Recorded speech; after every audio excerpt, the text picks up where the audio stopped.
listening to A1R Psychic Radio, Earth's #1 psychic radio network, and watching Moonstruck TV and Lightning Television.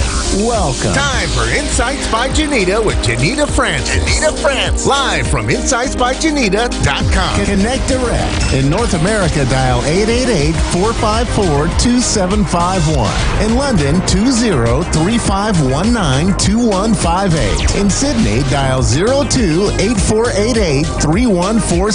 Or online, contact us through our Facebook page, facebook.com/psychic radio. Or one of our websites, AskOneRadio.com or Moonstruck.tv. This is Insights by Janita on A1R, the Ask One Radio Network.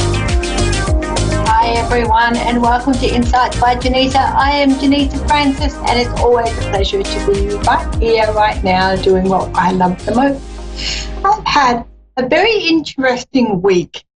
Mercury has gone retrograde, and look, I don't really get that involved in retrograde stuff because I know that it's very individual. It's not always going to bounce off people in the same manner. There could be some similarities, some inconsistencies, some things that would go, oh, me too. But I don't generally get caught up with it. But yesterday I woke up thinking, ugh, why am I here? What am I doing? Am I doing the right thing? What if I'm just some crazy lady and this is not my path? What is this my path? What does even a path look like? Had all these questions for myself. And I had a mentoring client that I'm working with this morning, and I said, this is what my week has been like. This is what I felt like in the last few days. And she said, me too. And you know what? The empowerment that you feel, not so much that someone else is going through the crappy stuff that you're going through, but that empowerment that you're not alone, that it's not you being a crazy lady, that other people are feeling these things too. And whether it's Mercury retrograde, being in Pisces, my moon is in Pisces, so it's the emotional center. And I actually said to my husband yesterday, I'm not depressed, but I'm unhappy. And then I parked my spiritual brain and looked at my logical brain and said, right, why would I be unhappy? What areas of my life could make me feel unhappy? So I broke them down into manageable chunks. This is my life, this is my relationship, this is my family, this is that. And there was nothing for me to be unhappy about. So I was just in a funk, in an energetic funk. So I thought, okay, what do I do when I'm in a funk? I talk to people about that. I go, like, this is what I'm going through. Are you going through the same thing? Because the universe will put you in alignment with other people that are going through similar things. And when they do that, it's up to us to be vulnerable and be brave and say, life is not working for me at the moment. I just want to jump on my motorcycle and go riding all over again. Whatever that thing is that you want to make you escape, or just hide under a rock for a little while until you feel better again. So by saying, me too, and by sharing that vulnerability, you actually open up a can of worms for other people to feel safe and start talking about these things. And it's really very empowering. So, yeah. And while I was doing that, I actually picked out a stone, as I always do, getting a bit of a habit for it now. And it's a green moonstone, which is the goddess Gaia stone. And I hold it up for everybody who is watching. It's actually quite a pale green. It's a funny looking little colour. It's and if you can't see me, it's got these beautiful lines through it. And it kind of looks like paths and different lines and different fate lines and different storylines and, all those things. And the more I look at the stone, the more I think, wow, like it's such a stunning piece. And I like feeling it. And it's an emotional healer. And it's really quite interesting that I actually picked this up today because, yesterday I was in that funk. And today, I'm playing with the moonstone and I'm thinking, you know what, it was just me in that funk. It's not a conspiracy. It's not the universe ganging up on me. I was just in a funk yesterday, and that's okay. We're all human. That's what happens to us. I've just flipped my stone over, and you're not going to be able to see it, unfortunately, on the camera, but there's actually a smiley face where the blemishes on the stone actually pick up. So I don't think you're going to be able to see that at all, but you'll have to trust me. There's a smiley face on there, and it's actually quite interesting because I've been focusing on the front side of the stone for so long because it's quite intriguing to see all the storylines in the stone. but I never thought to flip it over. And if you've been following my YouTube videos, you will know that I do a series of blogs.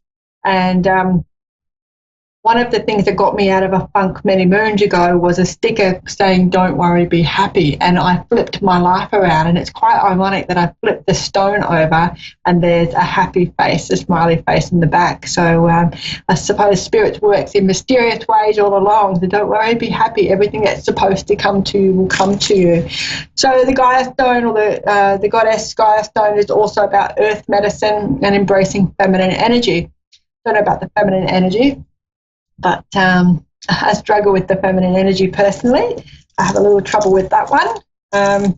But, we all have these little things, and I think the awareness and the ability to work on ourselves and to be honest when we're looking at our growth and our abilities and our capabilities and our triggers and the things that were a little bit soft spots for us, I think makes us better people, makes us character building. So it's very cool. So I'll pop that over to the side, and we'll have a look and see if we've got a caller ready to go and see where that caller is in their life at the moment. Perhaps they're looking at some emotional healing as well. So we've got JC in Oliver, British Columbia. Oh, Canadian. Hello. I've lost JC. Sure. All right. Let's just keep going. We can do a bit of a collective reading. I've got these beautiful new cards. They're called the blessing cards. There's Blessed Be. And I was at a little courtyard market weekend doing readings. So, and I picked up these cards and I absolutely love them. So I play with them quite a bit. And I'll certainly be bringing them out tonight. So if you're about on Facebook and you want to jump over to Insights by Janita, my Facebook group, Facebook page, I'll certainly be bringing out the Blessed Be cards tonight and doing flash readings for everyone. So make your way over there. That's 6 p.m. Australian time. So I'm not quite sure what time that is there, probably the wee hours of the morning. So let's see if we can get JC back. Hello. Hello? Hello, how are you? Hello? Sorry, are you talking to me? I'm so confused right now. Oops. Mercury retrograde. Mercury also looks after electronic communications, any sort of communication that we have. So I'm not surprised that it's gone a bit haywire for us. Oh well, we'll keep going, and hopefully JC is able to come back. All right, let's go on with the collective reading. We'll get everybody covered, just in case the phones are going to play up on us. That's typical, because I said I'm not affected by Mercury. Ha-ha, Mercury. And now, ha-ha, look at me. Got taught a big lesson, didn't I? All right, let's have a look of what's going on at the moment. So the thing that I've noticed is that everyone's sort of going through similar things, and it's not unheard of as a reader to be talking to people and having you might get 5 or 6 people that sit with you for a session, and they're all going through similar things. And it really is comes down to the universe putting people in alignment with you, so you can join that journey and have that Me Too moment with them. So you feel like, it's not just you, it's not a conspiracy, people are not ganging up on you. So let's have a look and see out the zodiac cards. So we'll do a collective reading. See what's going on there. Okay, so there's a lot of Mars energy around at the moment, and I think the Mars energy is very fiery, it's ambitious, it's moving forward, it wants to get things done, it's action-packed. So earlier in my shows for Moonstruck and my private page, we're talking about people not really realising that we're in a new year until around that February period, where we're kind of getting that feeling now that we're here, let's go, let's go, let's go, and we're trying to work out how we got to March, almost March. We're mere days away from being March, without really feeling like we're progressing, without feeling like we're going someplace. So the Mars energy is coming up, so we're getting that fire in our bellies, and a lot of people will be affected by that. That's exactly what we want. We want to start moving things forward. We want stimulation, we want action. Gemini cards come up, which means communication, playfulness, mischievousness. Geminis are really detail orientated, which means that they like to research stuff. If you get a Gemini that's annoying you, give them some complex subject and they will leave you alone while they go and research it. It'll be so fascinating for them. So this is about you being able to think about what you want to do, how you want to bring things in. There'll be multiple ways that you can move forward in your lives at the moment. There's also a little bit of stubbornness around that as well. So anything that's new can sometimes be a bit scary for people to move forward with, okay, because the Taurus energy is coming up. So, they like to do things at their own pace. They can be a little stubborn, let's face it. I'm married to a Taurus, so I'm allowed to say that, and I'm born the year of Taurus. So luckily we bounce off each other beautifully. Otherwise there would be some really cool disagreements on who was the most stubborn. But also, interestingly enough, Libra had popped up, and I'm a Sun Libra, so this is all about Venus energy. Now, Venus is actually in Pisces at the moment, I believe, so it's really interesting that we're coming into Pisces season as well. So lots going on in the Pisces realm. So that intuitive ability, emotions.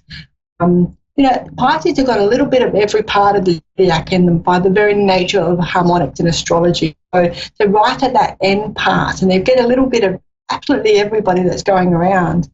And so we're in for a really cool month of March. So collectively speaking, we'll be able to move things forward in the motion that we want. We'll be able to get the answers that we desire because we'll put in the hard work to get them.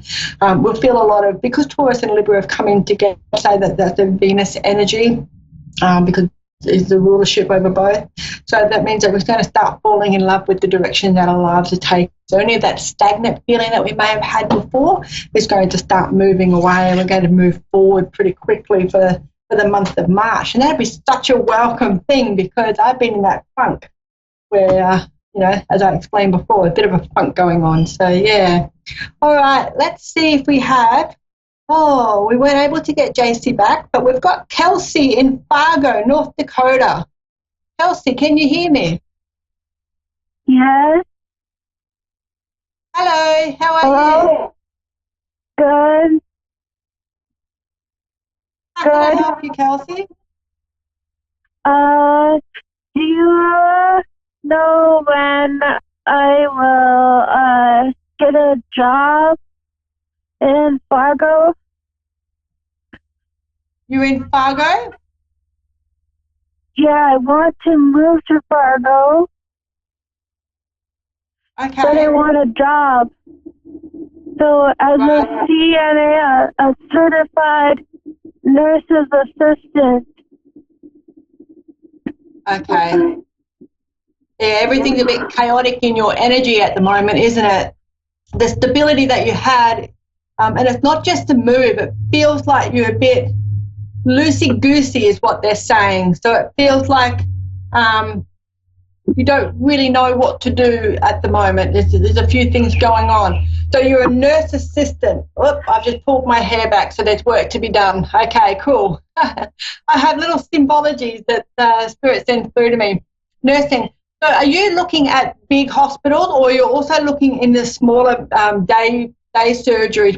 We call them day surgeries here, but it's where people go in, just for maybe one day, have their surgery and then go home, because it's a smaller style, it's a less of a risk. Do you have that in the States? Because I kind of feel like it's not going to a chaotic... Assisted living? Okay, outpatient Assisted surgery. living? Is that? Assisted living? Okay, assisted living, right. So it's just, yeah. Because it's not chaotic, is it? Because I'm not picturing you in a big hospital or anything like that. It's more a boutique style of service that you're giving. That's happening. You've already got applications out there at the moment? Yeah. Yeah. How long is it? A couple of weeks. How long have you been in Fargo for?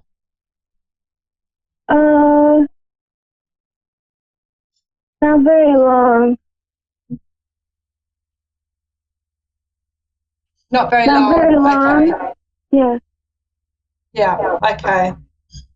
I think as we were talking about just before, Mercury retrograde plays a part for a lot of reasons around contracts and employment contracts. Now, this Mercury is fairly quick one. It's over fairly quickly, so I don't think you've got a lot to worry about there. The next 2 weeks are going to be quite crucial because you're going to be asked for interviews and people are going to start noticing you a little bit more, okay?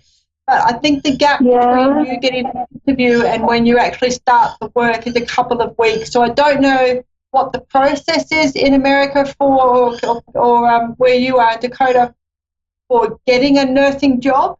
But I think there's a couple of weeks difference there between you actually interviewing and then you actually get that job, okay? So try to relax and have that confidence that you're actually really quite good at what you do. So it's just about, being the new kid, trying to break into that energy there. There's a lot of anxiety around you, hurrying up and getting this job as well. And that sense of urgency can make things feel like they're going even slower. So, for you, I think what you're doing is by applying for most of the work that's coming through is working for you. Kind of feel like, okay, now that you're working with older persons, I kind of feel like because it's a day surgery, it's a day thing, so it's like a day program.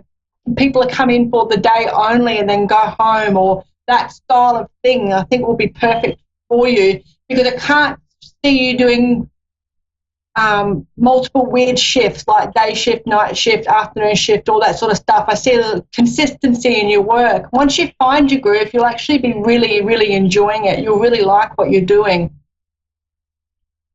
Yeah. It's just about getting that job to start with, isn't it, that makes it very unnerving. Yeah. It seems to take forever. I beg your pardon? It takes forever. It's taking forever, I mean. Yeah. I think, have you already been for an interview already? No. But No. I'm looking for one. I'm trying to get into one. Yeah.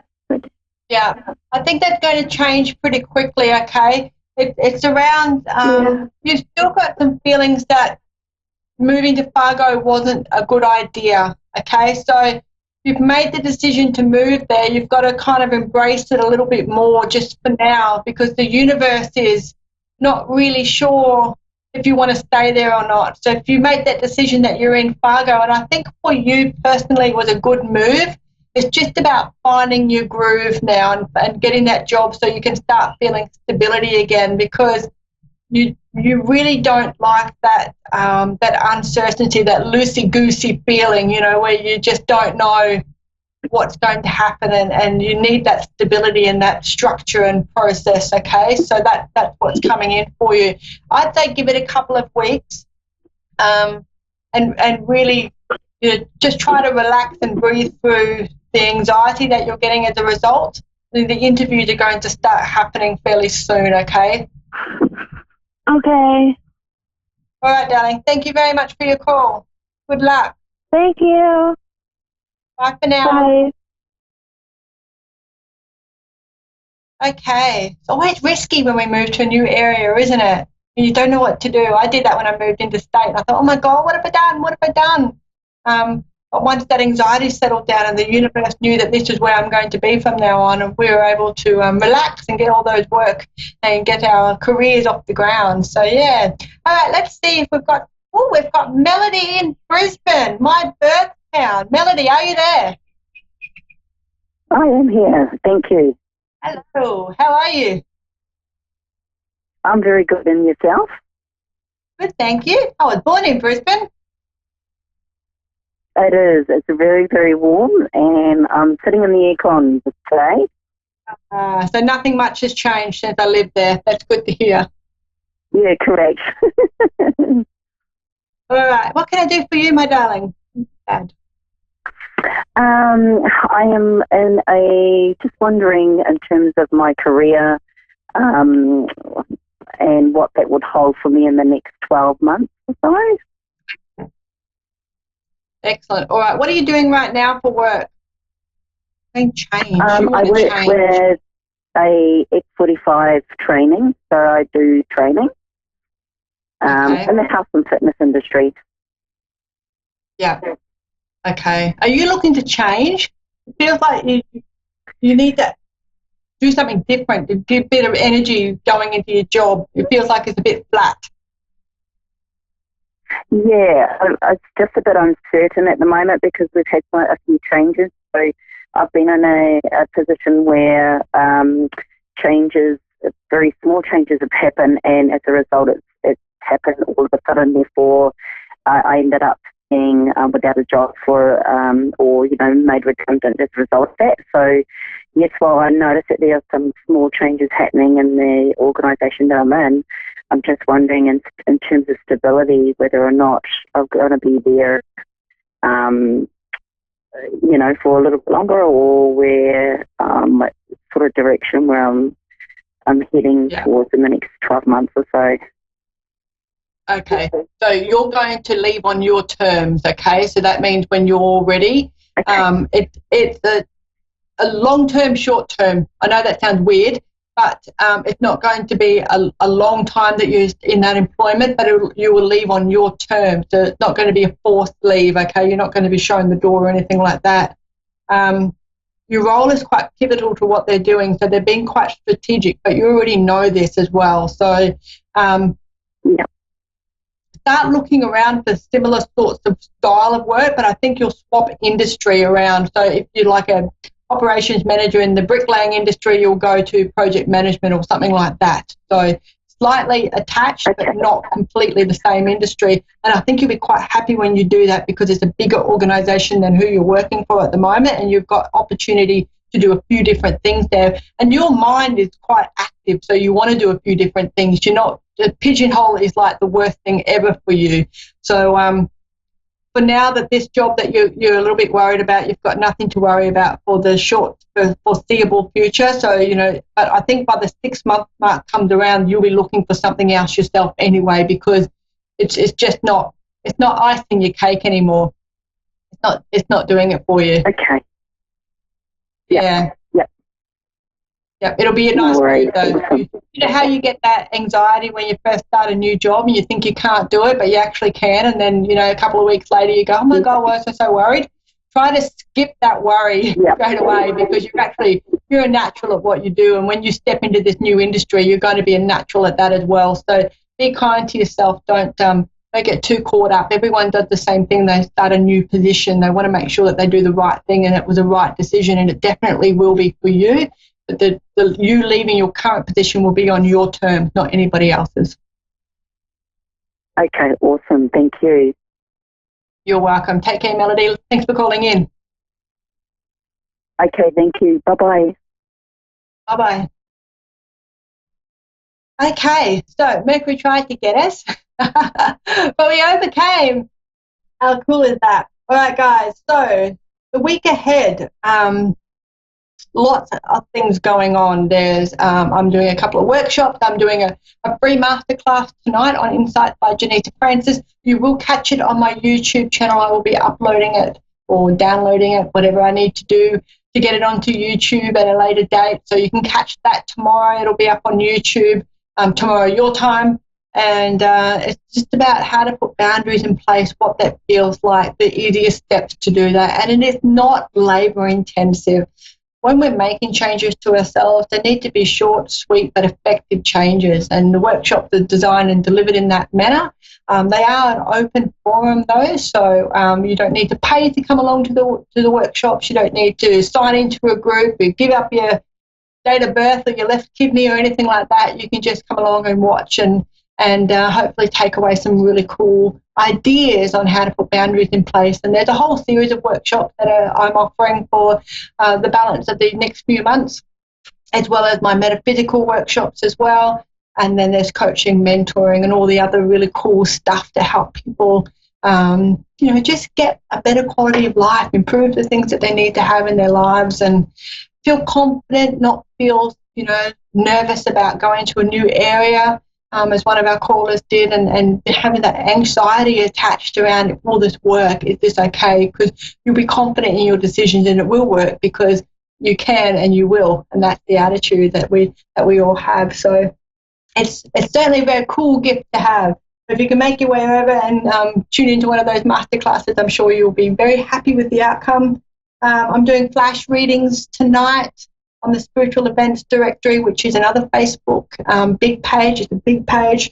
I'm getting there early. That's 6 p.m. Australian Eastern Daylight Time. So I think that's probably very late for you, I guess, guys. It'll be another 5 hours away.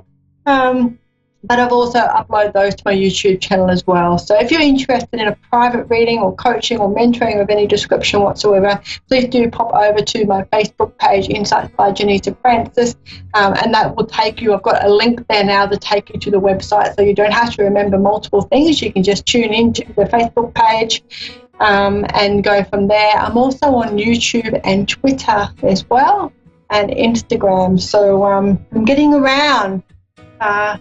Which it took me a little while to do all of that because I've always done my business on word of mouth and face to face, and it's a very online world that we live in now. So I had to change a whole way of doing business, which is very interesting. I reckon that we should pull out the blessing cards and just finish it off. But today, do a couple of different blessings. I think we'll do 3 blessings. Oh, you know what? We're not doing 3 blessings. I've just popped out a card, and it's an absolutely beautiful one, and it's got this beautiful goddess painted on it. She's got a rose quartz crystal in her tiara. She's got a little rabbit, and there's a moon in the background. So rose quartz is unconditional love. The goddess, obviously, is where the calmness and the feminine energy starts. Rabbits are fertilities and birthing of new ideas and new things, and moons are obviously very emotional, and the card itself is a blessing for unity where once there was division. So that is just amazing. So we're not doing blessings for multiple groups of people, we're doing a blessing for the world. A blessing for unity where there was once division. That is absolutely amazing. We'll take that and we'll set that up for the rest of the week. I've just uploaded astroscopes to my YouTube channel as well. So if horoscopes and astrology is your cup of tea, please do make your way over there. I've done them for the entire month of March, and they'll be a lot of fun. So let me know how they go for you. And that's about all I think I have for this week. So once again, I'm Janita Francis. You can catch me on Insights by Janita on Facebook, Twitter, YouTube, and Instagram. I have blogs coming up all the time on YouTube, so do make your way over there, and don't forget to press the subscribe button because I'm shocking at doing the subscribe thing myself. And look, advocate for self-care, self-love, the way you talk to yourself, the way you talk to others. It all is a frequency, and what you put out, you get back. So always choose positive, always choose the nice words, always choose a nice life for yourself. And if it's not working, chuck it out and start again. But don't delay. It's not a dress rehearsal. All right, guys, thank you very much for your time. I will see you all again next Wednesday at 8 p.m. I'm getting my time mixed up. 8 p.m. next Wednesday night. Thanks very much for your time. All the best. Take care.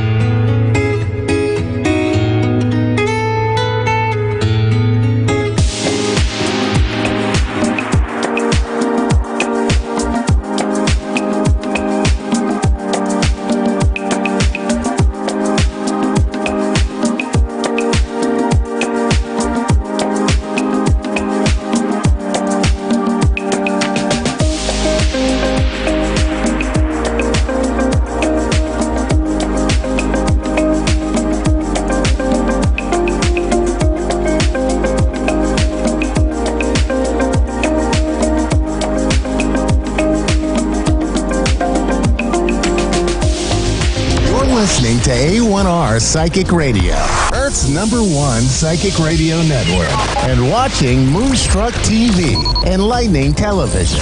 Welcome. Time for Insights into Consciousness with Anna Olson. Live from AnnaOlsonIntuitive.com. Connect direct. In North America, dial 888-454-2751. In London, 20-3519-2158. In Sydney, dial 02-8488-3147. Or online, contact contact us through our Facebook page, facebook.com/Psychic Radio. Or one of our websites, AskOneRadio.com or Moonstruck.tv. This is Insights into Consciousness On A1R, the Ask One Radio Network. Hi, I'm Anna Olson here on A1R Psychic Network. Tonight I have a guest with me on my show, Insights into Consciousness. This segment, I am doing a whole show on angels.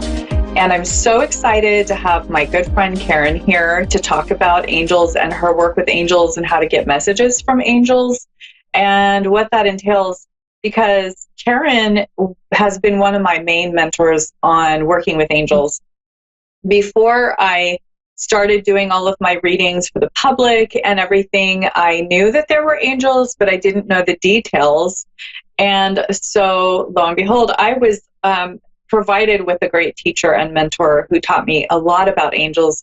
She pointed me in the direction of how to use messages from angels and how to really trust that they're there and that they're for us and for the highest and greater good, for messages from spirit, from the angel realm.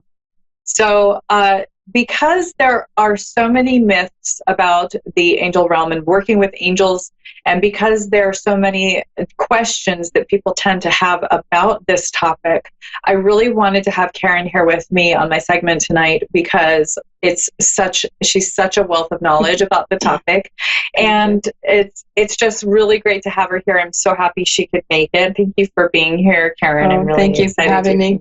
Come. So I just wanted to ask you a few questions about it so that people know and they're informed about how this works with the angels. And first of all, how did you realize that either what you did was a gift or it wasn't like most people, or when did you notice that it was just something different? I first noticed that it was something different than the first time that somebody kind of criticized and said, "What do you mean that you hear angels?" And I thought, doesn't everybody? You know, I just thought it was natural. So I always did, and so I that's when I realized that I was different. But that started when I was very young, and just has gone on from there.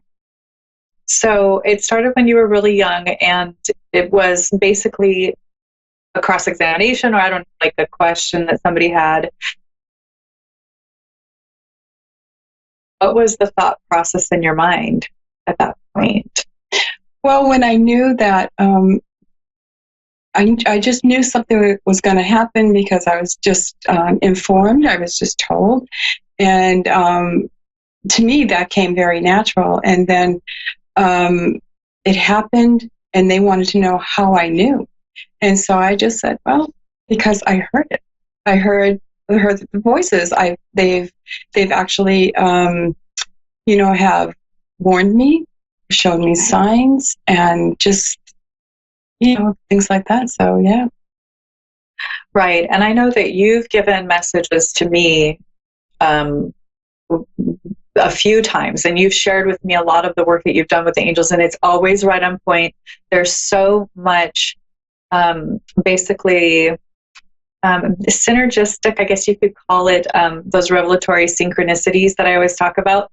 There's always the synchronization of correct timing every time with either a card or a message. And sometimes things will be showing up in our lives, and then you'll get a message from angels, or you'll get a message from angels and that thing will keep showing up in your life. So I've noticed that. And so I'm wondering, how is it that one would be able to communicate with angels? What would be your advice for how this process would go? The first thing I think you have to realize is that we all have this gift, and it's just what I call a time of awakening right now. So when you like just simple things, it starts with simple stuff like, I need to turn the iron off as you're going out the door. If something is telling you to turn that iron off, you go back and sure enough, it's on. And so it's warnings, it's signs like that that you make you realize that something else is there guiding you.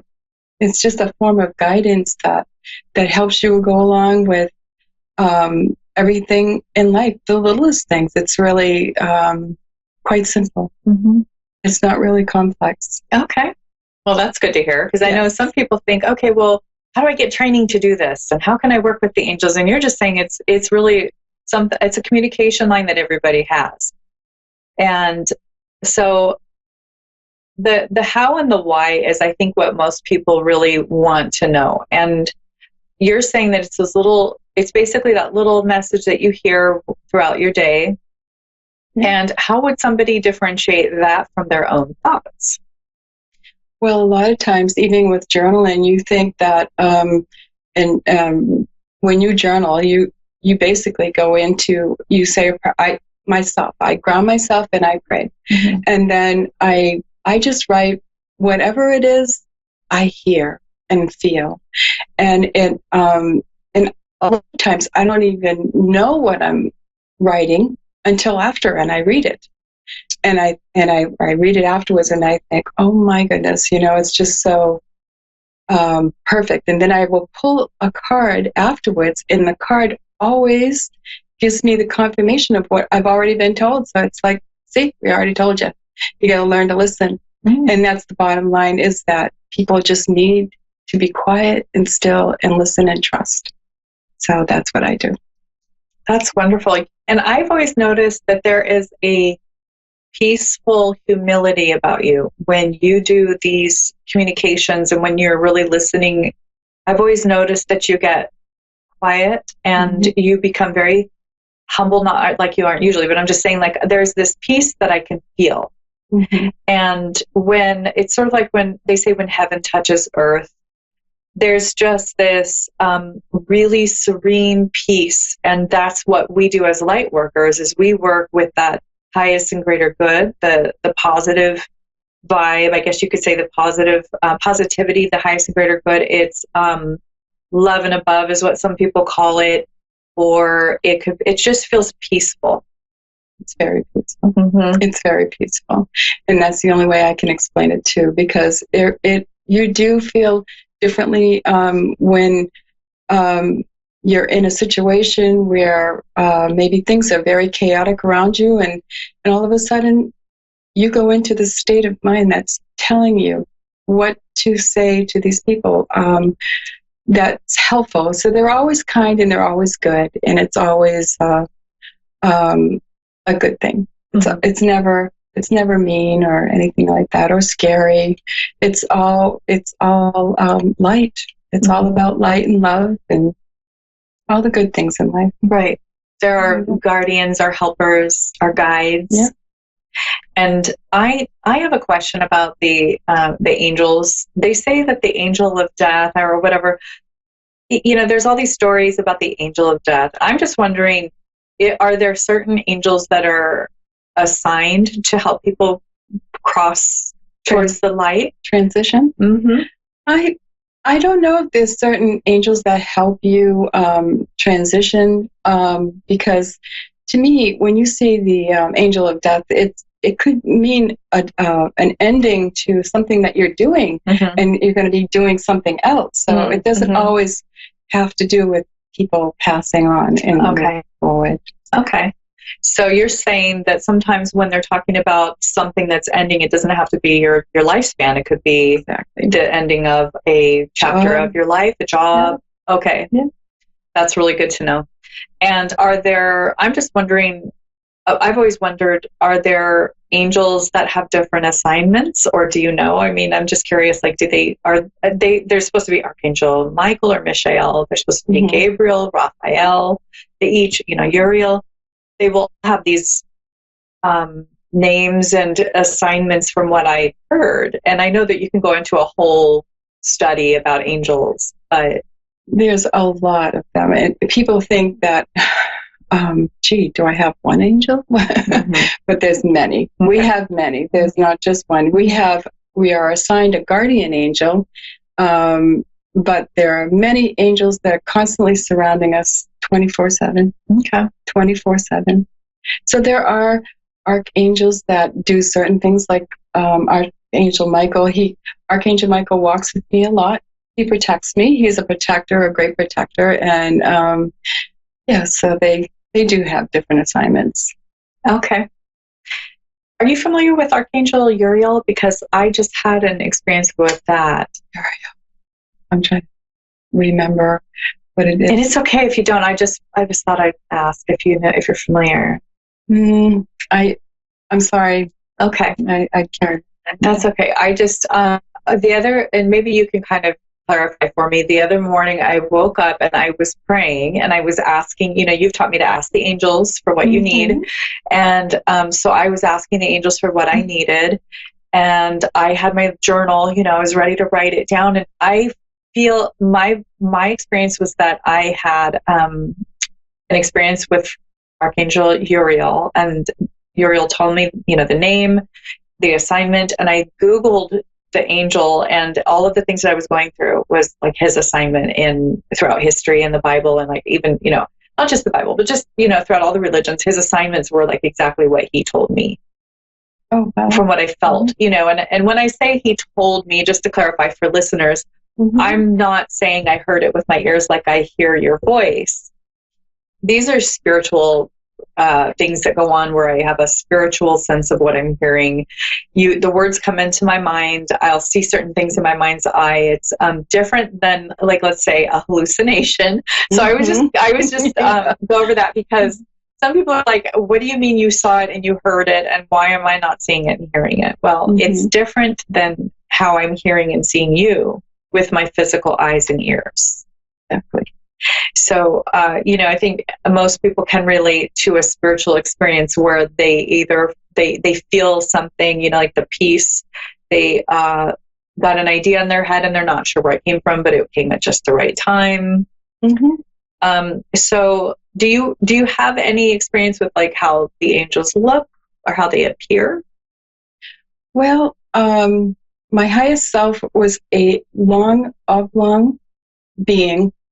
And your highest self usually comes to you when you're trying to when you're asking about your mission, because your highest self is everything that you are and ever will be, and so they are very tall, almost like I'm trying to explain what they could be explained, and it's kind of clouds. It's like a cloud-shaped but oblong form. And one time, my husband took a picture of me while I was praying, and he didn't know I was praying, and I was asking about my highest self. And he came in kind of kiddingly and took a picture of me with his camera. And when we looked at the picture, the being was on the bed in front of me, and then just flew away. Real quick. So I saw that picture. It's amazing. Yeah, it is really amazing. It was really amazing. I just love it when things like that happen. So yeah, they do have shapes. They'll never show up in something that would frighten you, or they always appear to you in ways that you feel very relaxed and comfort. They're just not frightening at all. I notice I feel their presence most at my most difficult times. That's my experience. And then thinking back, I've started to realize that they've always been there, but now I just identify what I've been feeling all along, the more I learn about it. And that's, I think, key for a lot of people is we have so many parts of us that are multifaceted spiritually.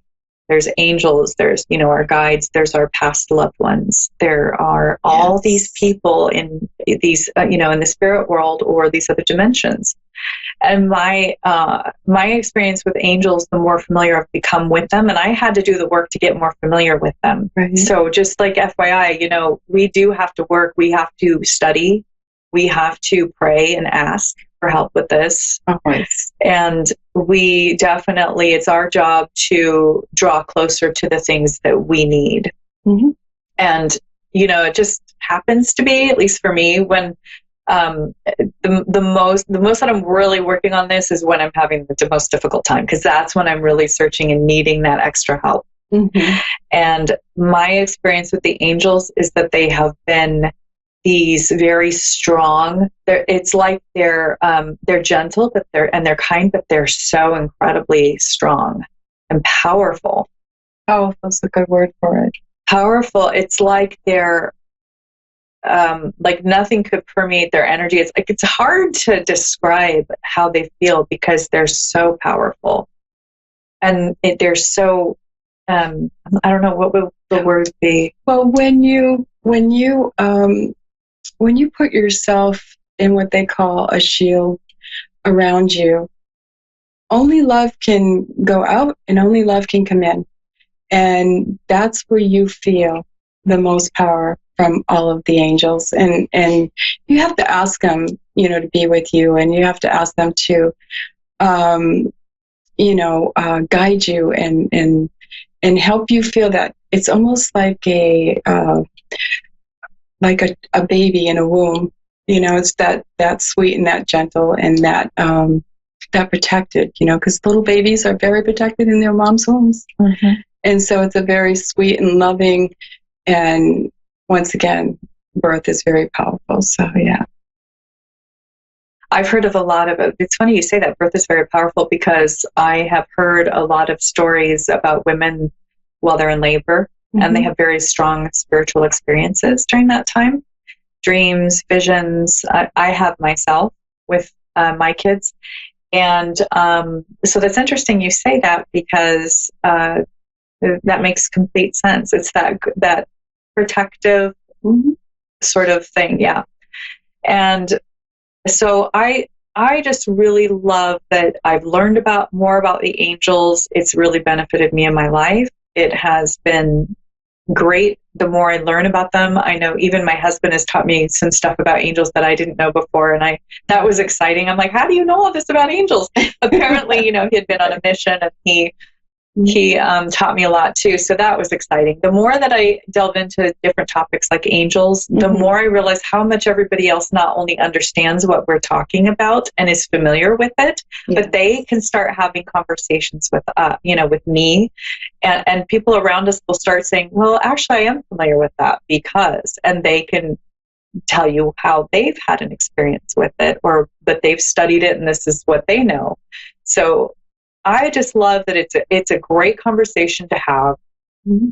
It's the way that I see them is they are very tall, very strong in stature, but they're loving and they're gentle. They have this like a perfect balance. Mm-hmm. And I've also heard that they can be androgynous, which means like people can't really identify if they're male or female, so they don't. Right. And yeah, mm-hmm. So that's another quality that I have been familiar with angels, and also have heard about, generally speaking.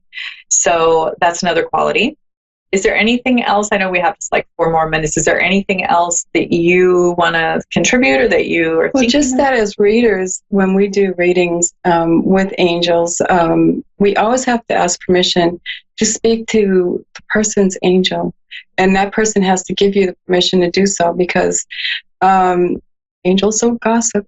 So that you can't do that. Okay. So that's one of the kind of the rules, I guess. Okay.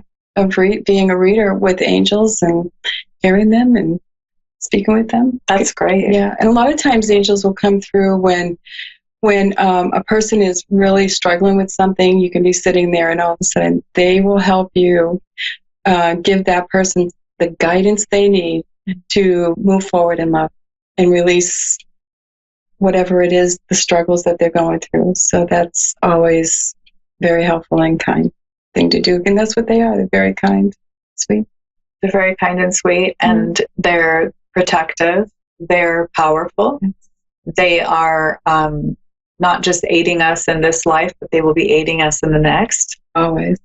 And I believe that when we're at the end of our lives and we cross over, we pass on to the next life, that we're going to be very familiar with them. We're going to recognize them. Yeah. So we have just like 2 more minutes, but gosh, I could talk about this for another half hour. I know.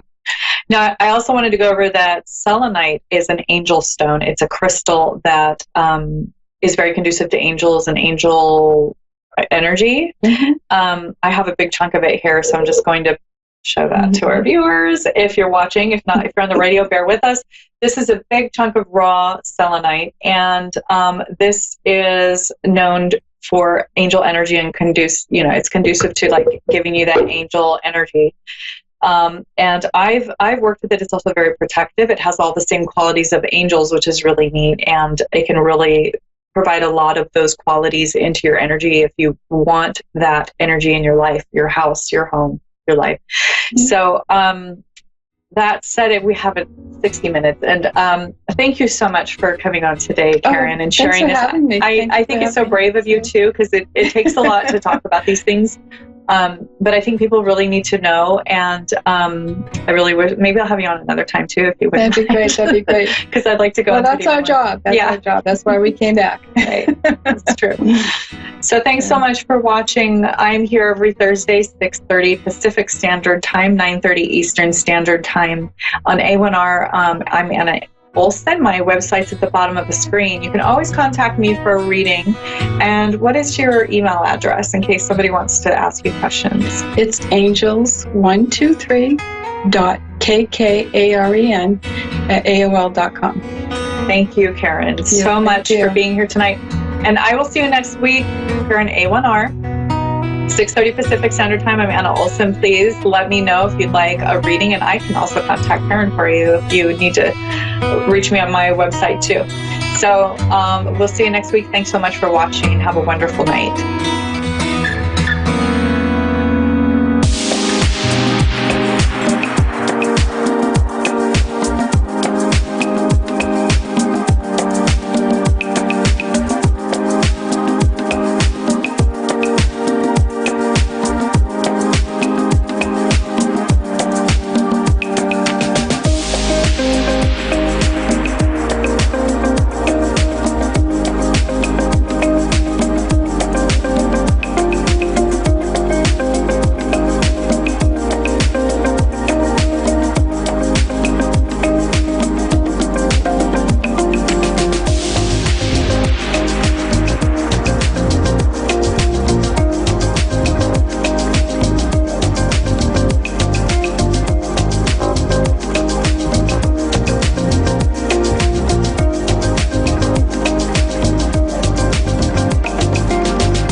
to A1R Psychic Radio, Earth's #1 psychic radio network, and watching Moonstruck TV, enlightening television. Welcome. Time for New York City Celebrity Psychic with Perry Lyons.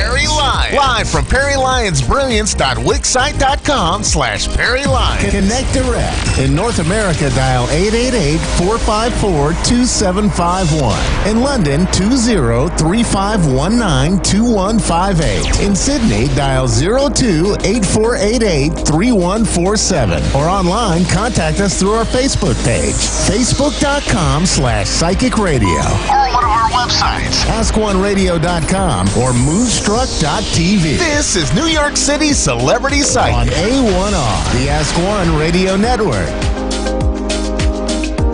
Hi, Captain. It's me, Perry Lyons, New York City Celebrity Psychic. And I'm celebrating with Big Diet Pepsi here today. Just, because today I did something that's taken me 7 years to do. And I just want to reassure you, if any of you are going through really hard times, I completely understand. And I want you to know that I'm validating rather than invalidating you when I say that 7 years of love and hard work and moments when I actually dropped to my knees and said, I can't do this anymore. I got back up and I could do it. When I put my mother, who's going to be 90 in May, into the most beautiful assisted living facility I've ever seen. And as I've been taking care of her by myself for 7 years now, and going back and forth from my home in Brooklyn to Annapolis, and every few days. And she's very well taken care of where she is. I somehow managed to earn the dosh to keep her there. And so I'm telling you, there were so many moments and I was like, I love my mother, but so I'm taking care of her 24/7 and living in the suburbs. And I'm a native New Yorker. I don't drive. So I thought it was impossible.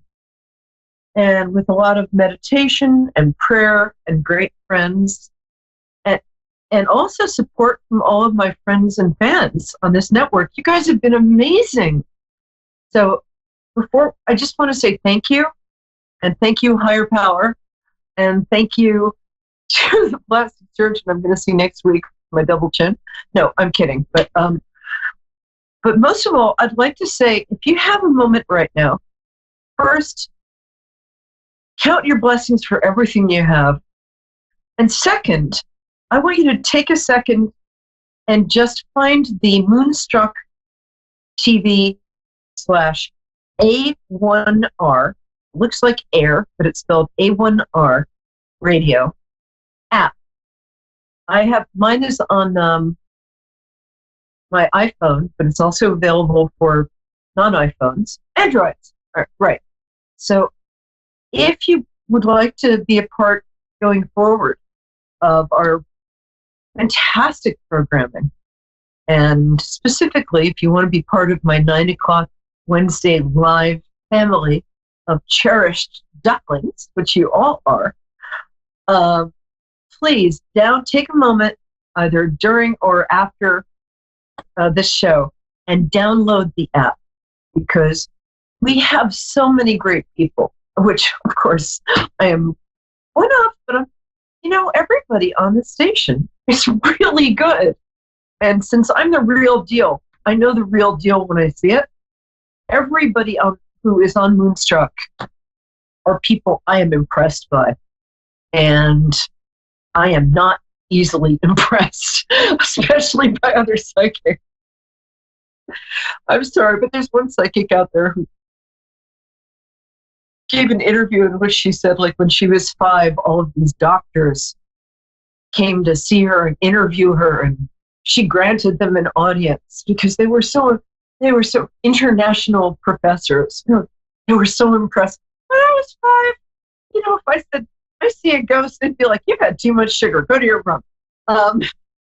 I'm not saying she's fibbing, but everybody on the Moonstruck A1R network is the real deal. So download the app today. And I'd like to give a shout out to Dave Solomon and Constance Solomon for being my friends, producers, and just great people and really cool people.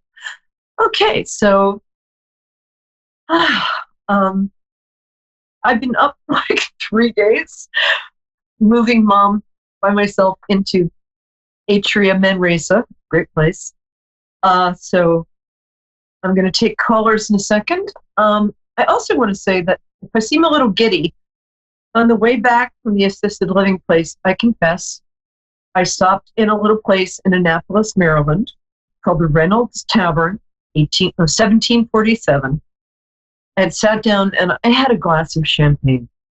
Because sometimes when the light at the end of the tunnel turns out not for what's to be an oncoming train, you have to celebrate.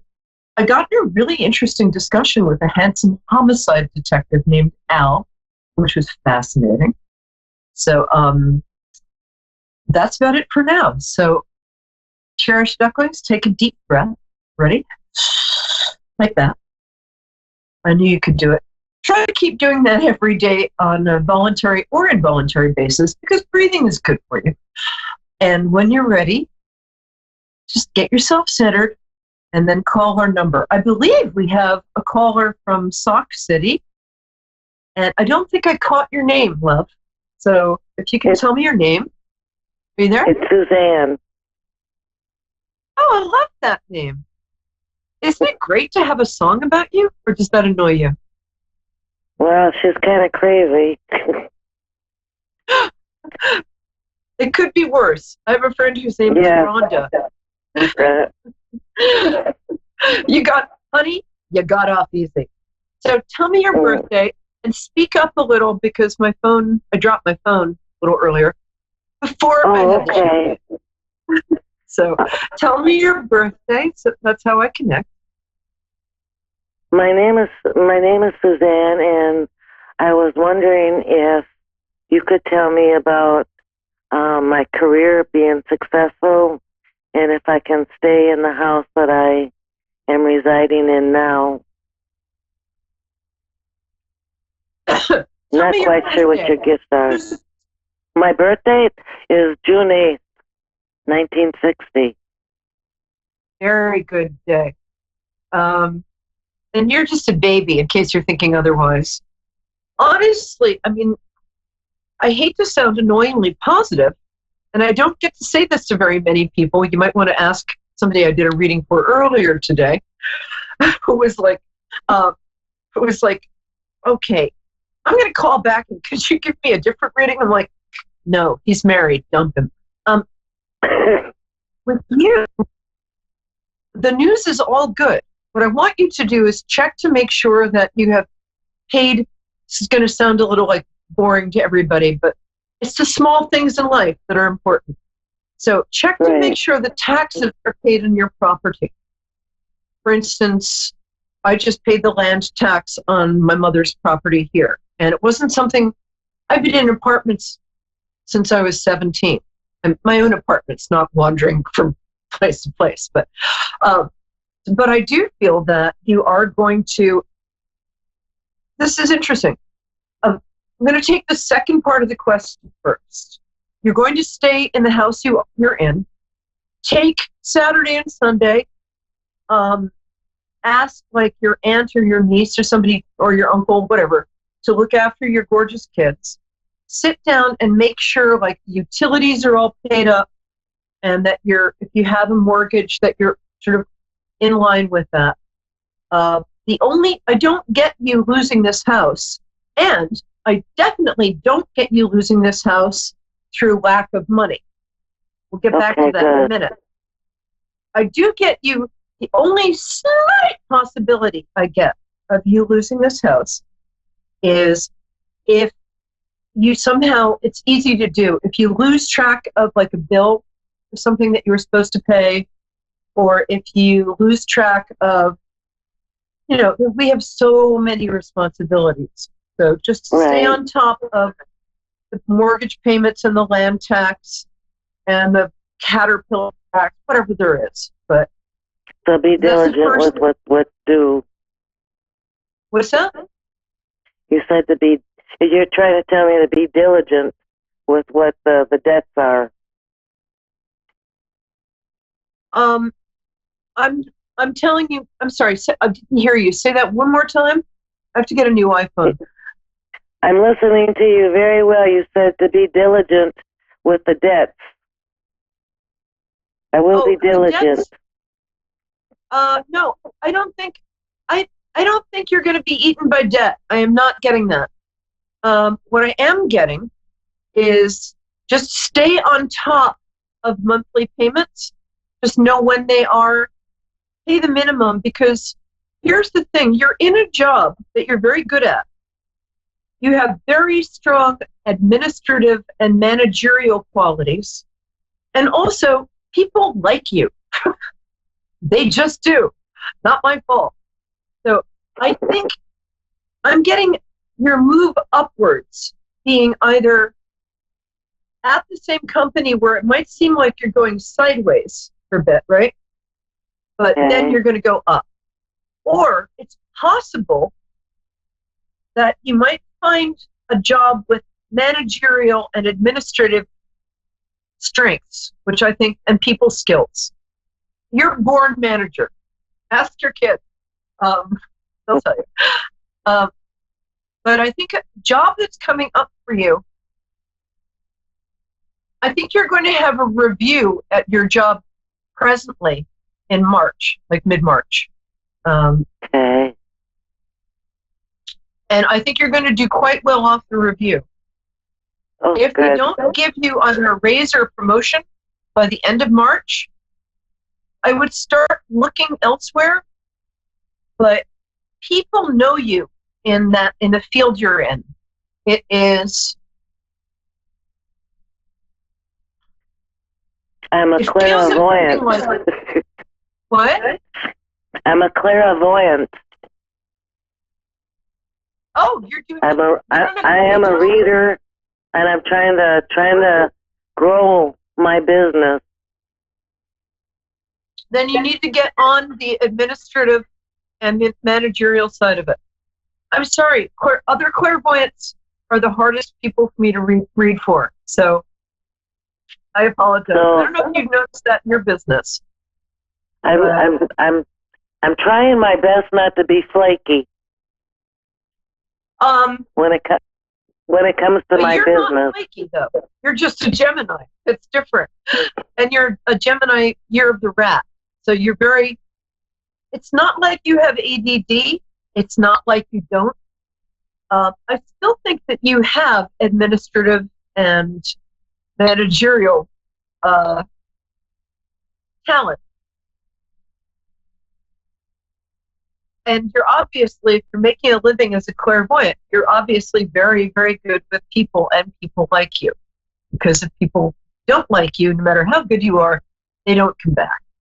So I would start using your natural born administrative talents and start thinking of, I know you think of it as a job, but start taking yourself and your talents seriously.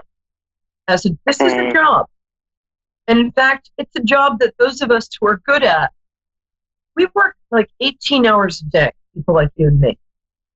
It's only the charlatans that do like the 4-hour work week. So, but you see everything positive. What? But you do see everything as positive. Yeah, I'm saying that you will make, if you're not making at least as much money by this time next month, then either put your kids to work and help them set you up with a website and MailChimp or whatever you need and promotions, or be your own boss and promote yourself and do like, if you're terrific, get in touch with Constance and Dave and see if you're good enough to get a show on Moonstruck TV. I have a feeling that you're much better and you're promoting yourself as. I have a feeling that you're the real deal. And what I'm telling you is, as your own boss, give yourself a promotion in a month if you're not making the money you want to make. And that can include going to the local yoga studio and saying, can I read from here 2 days a week? Doing self-promotion.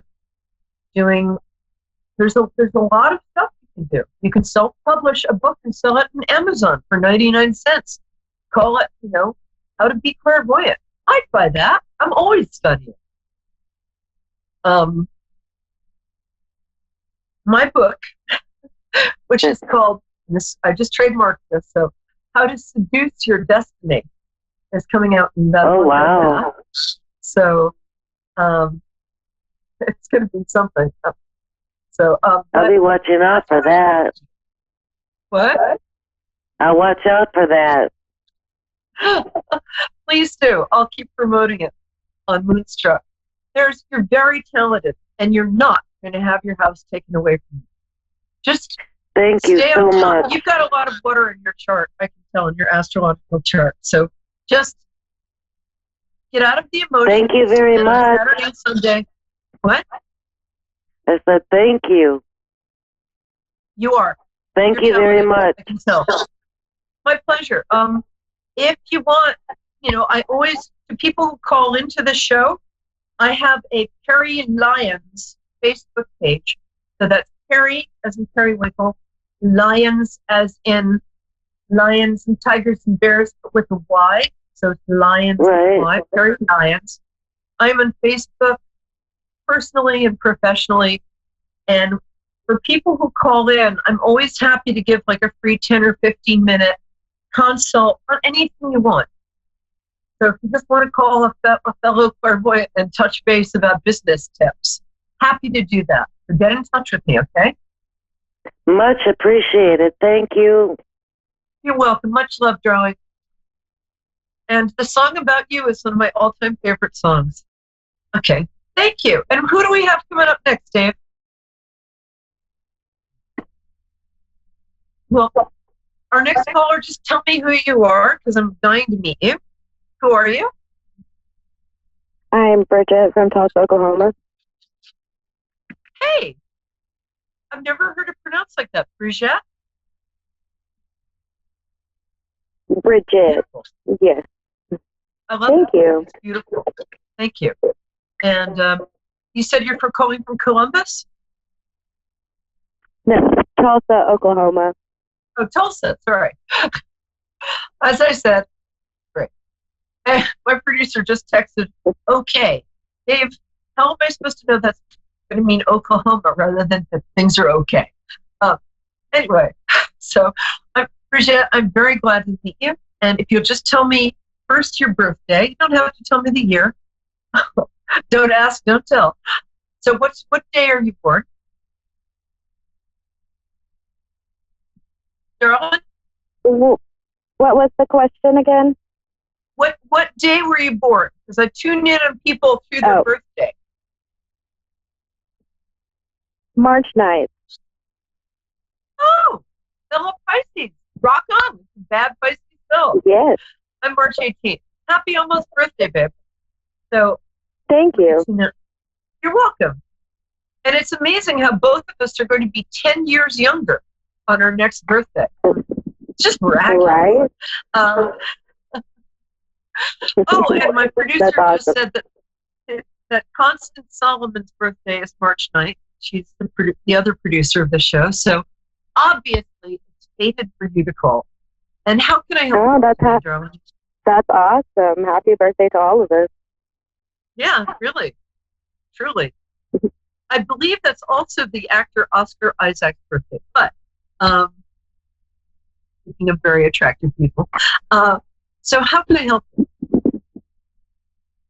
Yes, I was just wondering, what life has in store for me in relationship and finances. And the relationship thing is probably not going to start up seriously until next November.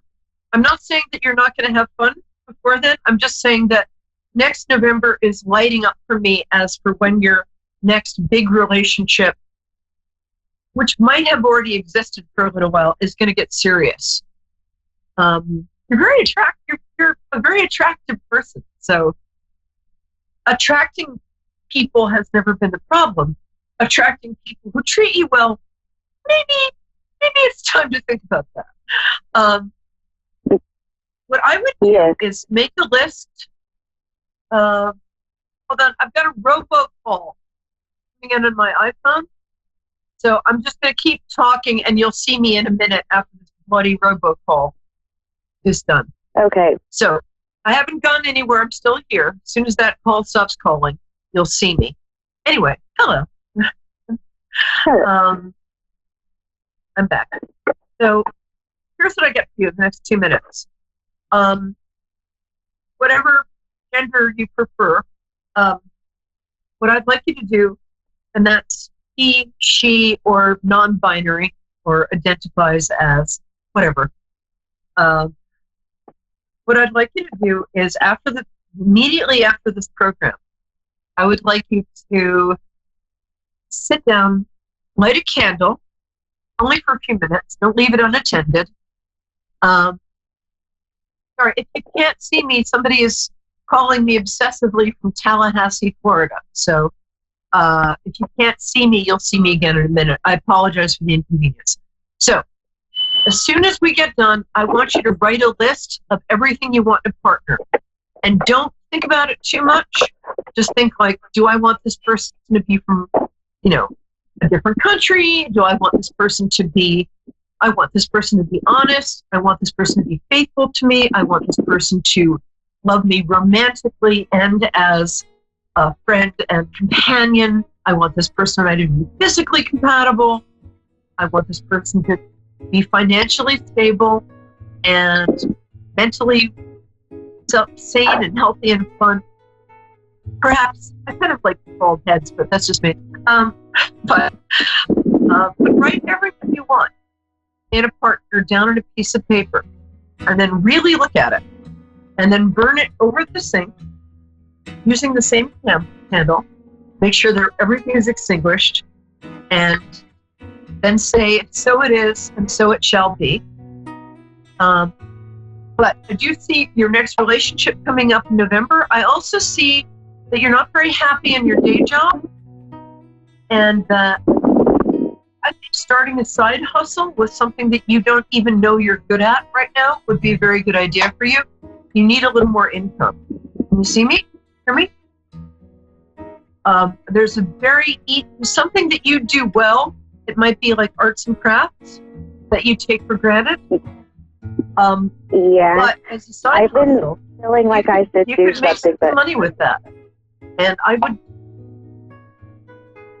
to say that there's an old flame who wants to come back into your life. As the great Michael Smith song, Demon Lover, says, watch out for people who belong in your past. Don't let them back in your life.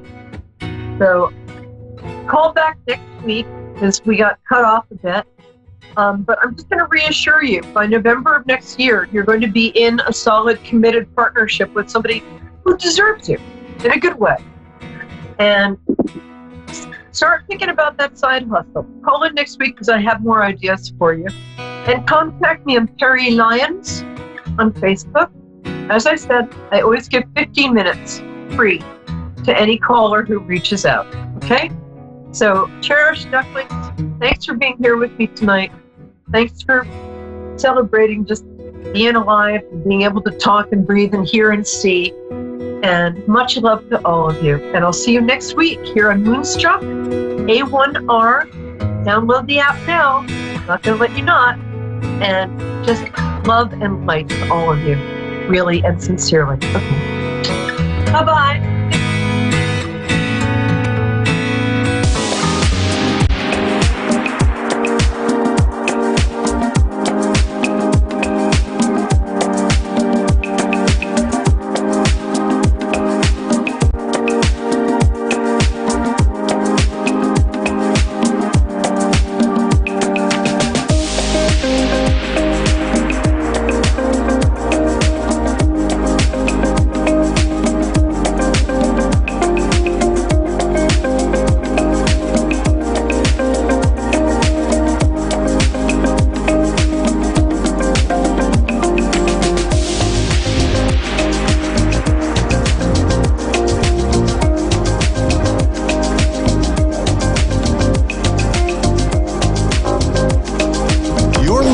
to A1R Psychic Radio, Earth's #1 psychic radio network, and watching Moonstruck TV, enlightening television.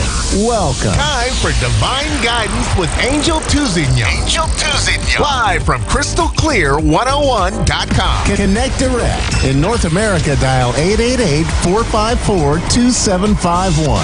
In London, 20-3519-2158. In Sydney, dial 02-8488-3147. Or online, contact us through our Facebook page, facebook.com/psychic radio. Or one of our websites, askoneradio.com or moonstruck.tv. This is Divine Guidance On A1R, the Ask One Radio Network. Hi, everyone. Welcome to Angel's Divine Guidance.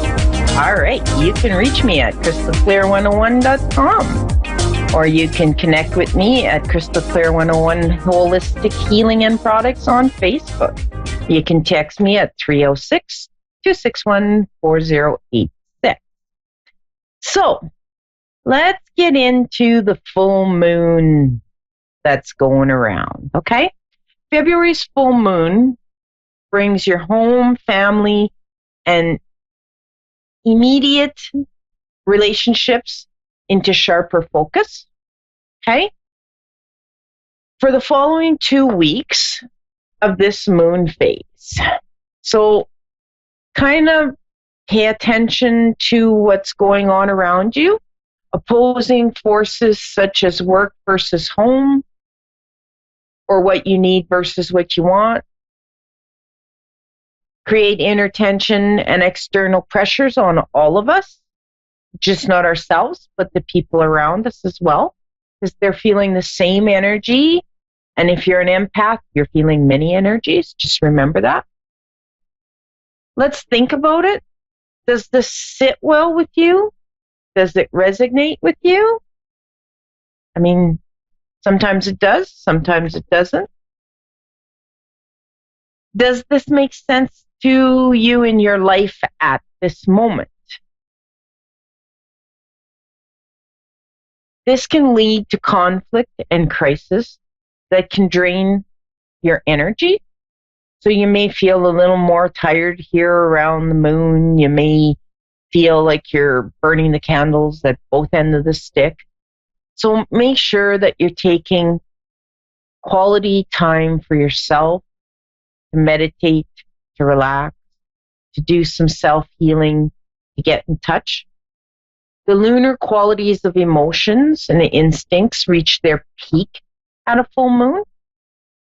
So use your increased emotional strength and intuition to overcome any relationship challenges, because it seems like that happens a lot more around the full moon. When a full moon's coming, my emails, my texts, everything's blowing up and people are saying, well, I lost my temper. Well, I'm in a fight. I'm kind of like, step back. Just think about this. You have to subconsciously have awareness, okay, that allows an impartial and balanced look at the personal relationship, or any relationship for that matter, whether it's family, work. It works in all areas. You will clearly see any relationship dynamic or negative feelings causing you disharmony that doesn't sit well with you. Trust in yourself, trust in your higher self, feel to the fullest, okay? Honor yourself and honor how you're feeling at this time. Because, I mean, we're our hardest critic. We are the most when we're in touch with our higher self. So just keep that in mind. Sit with it, okay? So the cards for everyone watching the show today, in general, we got 2 cards. We got the Holy Spirit and we got the soul's expression. So when we're looking at this as a whole, we have to remember that love is real. So it trumps all. when it's truly being given unconditionally, miracles will happen and do happen. It's just taking the expectation of what we think a miracle should look like. All right? Because miracles happen every day. Let's face it, there's always somebody in our life that does something a little different or a little more special that makes us feel happy and gives us that step or that giggle. That's a miracle. It doesn't have to be no big fireworks and balloons going off and sirens and everything like that and stars sparkling. Miracles are the little things that happen every day. With the soul expression, know that as a group, our consciousness is expanding and we're understanding more and more in different energy levels. So if I use myself as an example, when I go to bed at night and I close my eyes, and when I'm waking up in the morning and I don't want to get out of bed yet, and I close my eyes, I'm seeing the numbers. I'm seeing Matrix. So if anybody's ever seen the show The Matrix and they show the numbers and the lines going all up, that's what I'm seeing right now. And that just tells me that as a group, as a whole, as society, we are starting to connect and get with the program. All right? So just chew on that for a little bit. Think about it. Take what sits with you and leave what doesn't sit on what I say. I'm only human. I'm not perfect. So just think about it. Put a little thought into what's coming up. All right, let's go to our first caller, who is Sylvia in Scarborough, Ontario. Yes. Hi, Sylvia. Hi, how are you? I'm doing good, and you? Oh, I'm fabulous. Thank you so much for taking my call. Oh, well, thank you for calling in. Without you, we wouldn't have shows. We'd just be busy people chatting, right? So you're my first caller, and you got two cards as well.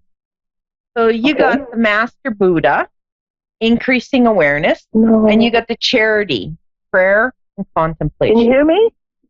Yes, I can. Can you hear me? Hello? All right. Can you hear me? Okay.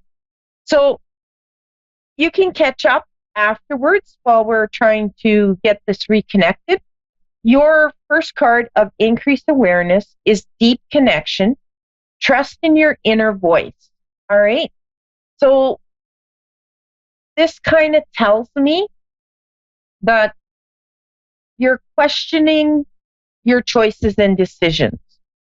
Your prayer and contemplation is connecting with heaven, and ask, you shall receive.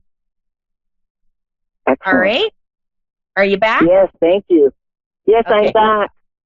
Okay, I was just going over the cards, which you can check back later to read up. Okay. But if I just take it and bring it into a little just, you need to start trusting your gut. You have to stop questioning what your gut is telling you. Okay? Okay. And you need to keep your faith. Does Thank that make you. sense? Yes, it does. It does? Okay. May I ask why you're questioning it? I just want to make sure I'm not making things up, you know. When I'm getting information, I want to make sure it's coming from source. I'm not making it up, because sometimes I feel like I can tell how people are feeling. My intuition is telling me that, and then sometimes I doubt that. Well, you're spot on. So don't doubt it, okay? Okay, thank you. You are spot on. They're telling me you just need to develop a little more so that you can tell the difference in the energy. So that's telling me you need to go on YouTube and you need to type in meditation to connect with my guide. Okay. And you want to connect and you want to ask your guides to come forward so that you can feel the energy. Now, you also get your hair that stands up on your arms. That's a signal for you. I get shivers all the time. Yeah, that's a signal that you're spot on. Okay. Yes. And excellent. Thank you. As you learn your guide's energy, when you're feeling it, all you got to do is question in, and you will feel the energy, and you will know the difference, and you will know you're getting the correct information from source. Okay. Because, girl, you're tuned in, tapped in, you're directly connected. It's just a matter of you developing it and moving forward on it, and trust that they're not going to give you the wrong information. Okay. They also love to play games. Okay. So play games with them. Yay. So when you're going out shopping, ask them to give you a parking spot closest to the door, or in a place that you know you're getting I do that. Okay?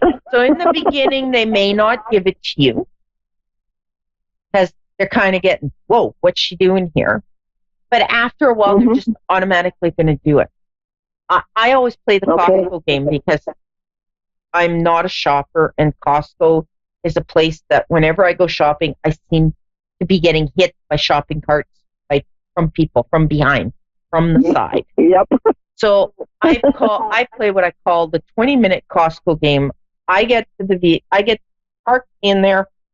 Before I get out of my vehicle, I say, team, I want in and out in 20 minutes. I don't care how you do it, just do it. So then I just follow my gut. So if they're telling me go left, I go left. If it's right, it's right. I don't care if the item is right there and I can touch it. If they're making me go the long way, there's a reason. And I just do it. And I always get out within 20 minutes. They love playing those games. They love being challenged. Okay. They cannot interfere or help unless we ask and give them permission. So make sure that you're saying, okay, team, give me this. Okay? Okay, perfect. Do you have any other questions for me? I have two questions. One is health, and I don't know if you can respond to that one, but it's health. I had a recent surgery, so I want to know if they're telling you anything more about that. And the other one is love. Okay, so regarding the surgery, I'm not a doctor. I know. But I don't see that there's going to be any further complications. I'm not feeling that there's going to be any further complications. But with that being said, you're misbehaving. Oh. You're not following the rules of relaxing and taking care of yourself to let your body mend itself. Okay. Am I close? Yes. Yeah. Yes. Yes, I went back to work. I don't want to say that. Yeah. You've got to take time to heal. Because if you don't, that's when you will get further complications. Okay, that makes sense. I had to learn, that was a biggie for me to learn when I went through my cancer and had my surgeries. And I had really had to learn to depend on family and friends. And I really had to learn to sit and say, okay, there's dust bunnies. Well, they ain't going to kill me. They're just going to need to stay there for a little bit longer. Because we have to let ourselves heal. And it's not just physically going through that. It even though it's a surgery and it's planned and you understand it, it's still a type of trauma.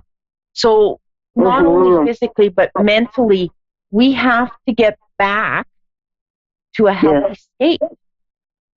Okay.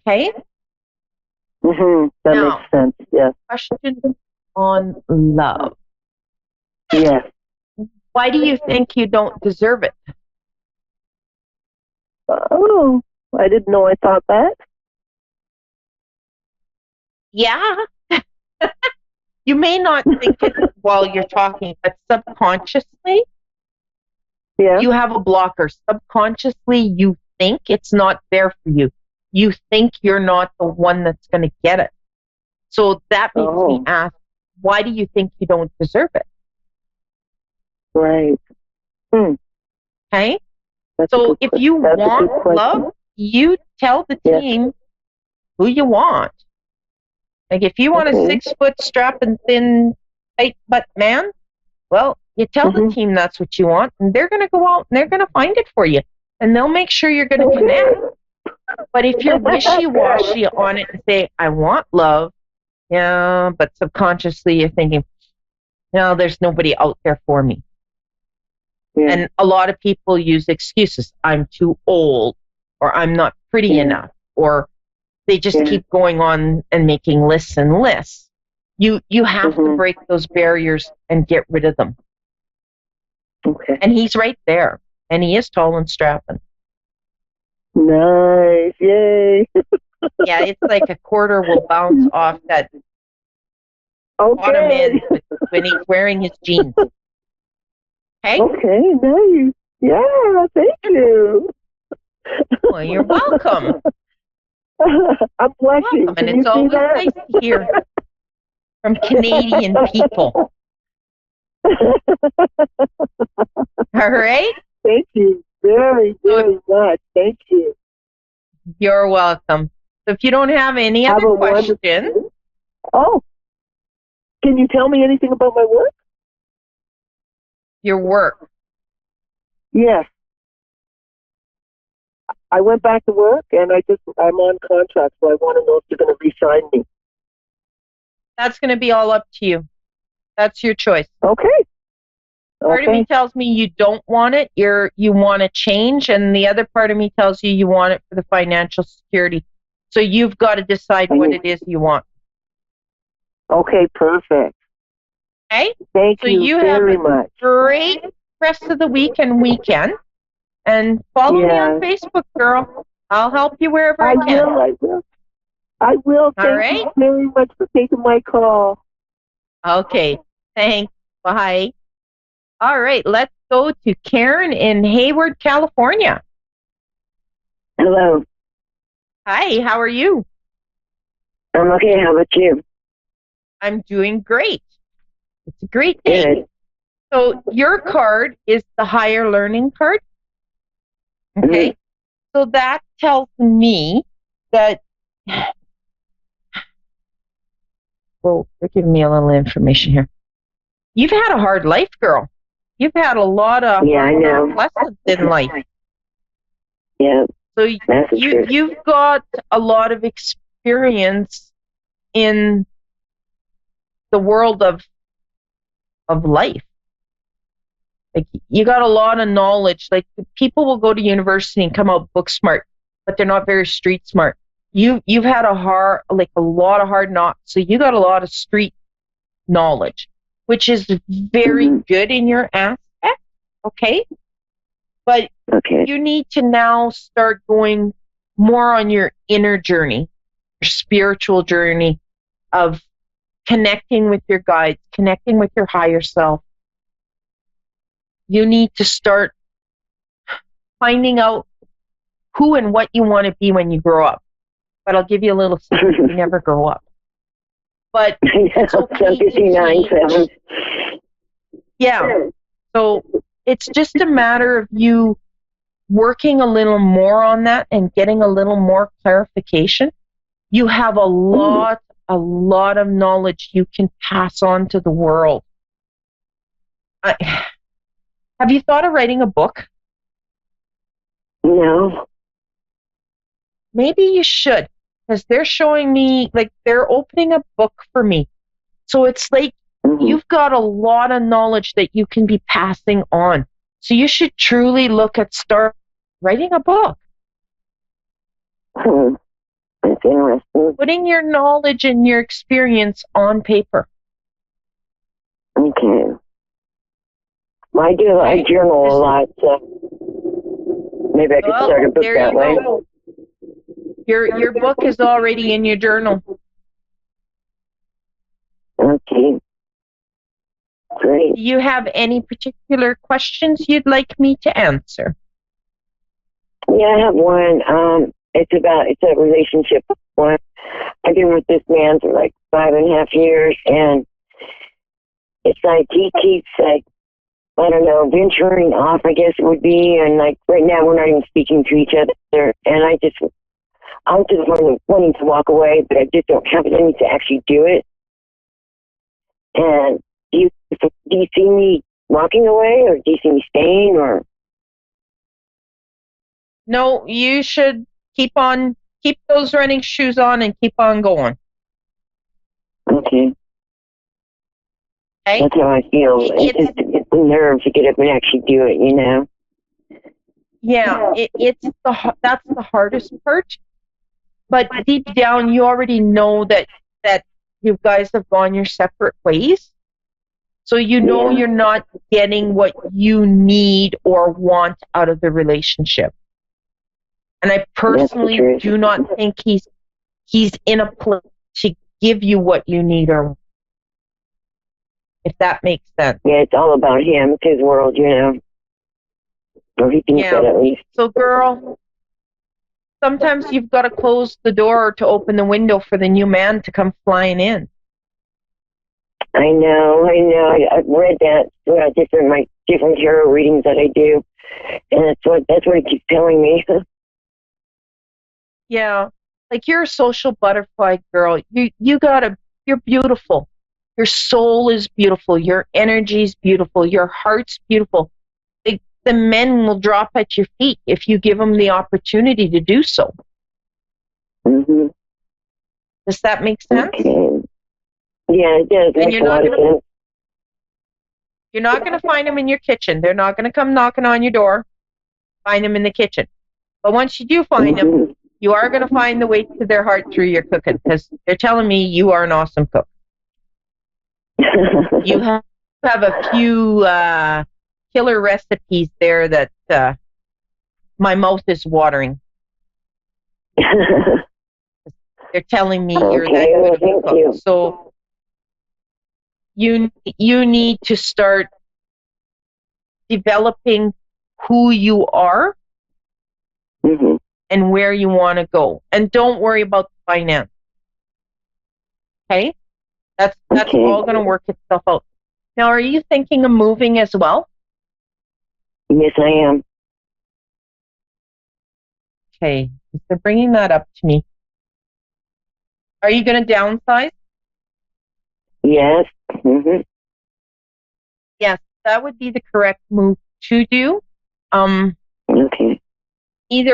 Either rent or downsize into a condo or something where you don't have all the extra work, because they're showing me that you plan on doing a lot of traveling. And to be able to do the traveling, you can't have too many tie downs where you're at. Does that make sense? Yeah. Okay. You like being around the water, so I know one of your trips will be by an ocean. I'm sorry, what was that again? One of your trips will be by an ocean. Okay. Okay? Okay. So I don't know if you've got any planned, but maybe start looking into that. Okay. Because do you see where I might be moving to? Pardon me? Do you see where I might be moving to? Or when I'll be moving?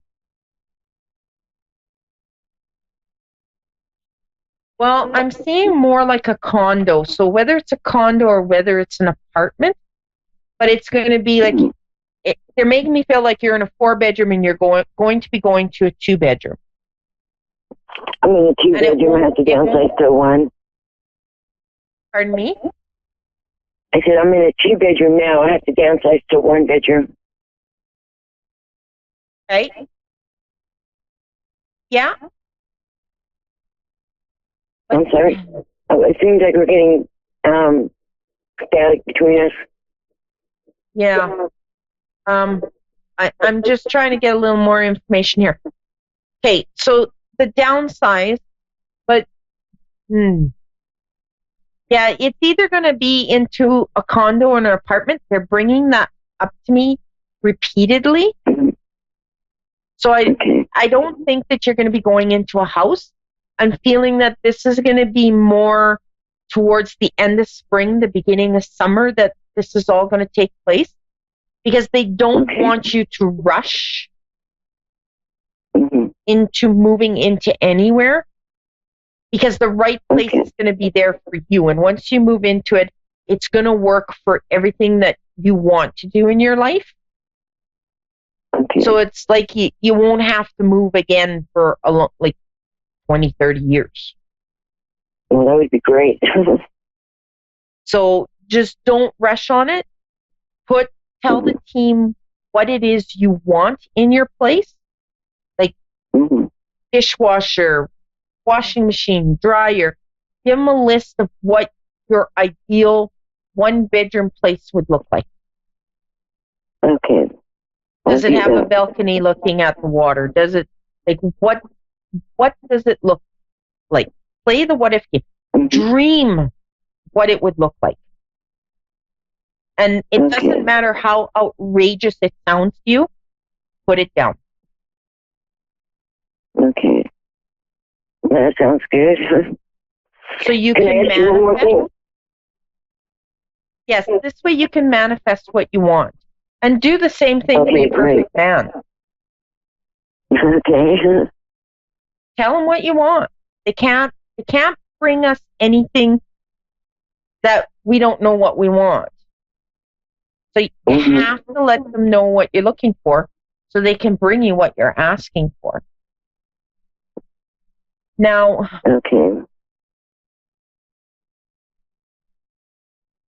there seems to be an elderly gentleman that is around you. Does that make sense? Okay. Well, it could be my mom's husband, maybe. I'm not sure. Okay, so he's showing me a truck. So either you have a truck or he had a truck. So just know that he's with you and he's helping to make sure that you're going to get That's my dad what you're it is talking about that you then. want. It's my dad or my brother. Okay? They're with you at all times. Okay. And you felt them, and they're making me feel like you have seen them. So that poof that you see outside of your eyes, and when you look, nobody's there, just know that that's them. Yeah. Oh, okay? Wow. Okay, great. Thank you. Make sure you get everything you want and everything that you're dreaming of. All right? Okay, great. Thank you so much. Okay, so you're welcome, and thank you for calling in, and happy Valentine's Day. I forgot. Thank you. Valentine's Day on Friday. Yeah. Thank you. You enjoy the rest of your week. Treat yourself. Take time. And keep on walking, girl. Keep the running shoes on and keep on walking. You're helping her. Follow your inner gut, okay?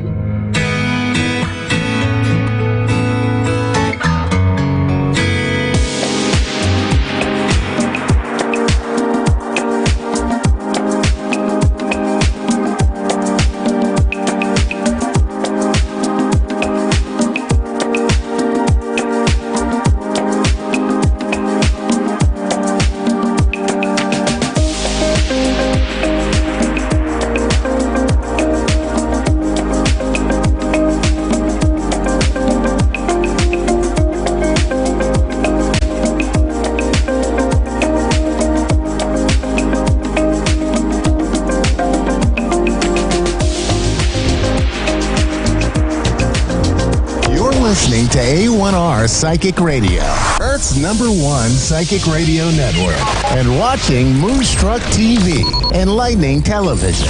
Welcome. Time for Divine Guidance with Angel Tuzigno. Live from CrystalClear101.com. Connect direct. In North America, dial 888-454-2751.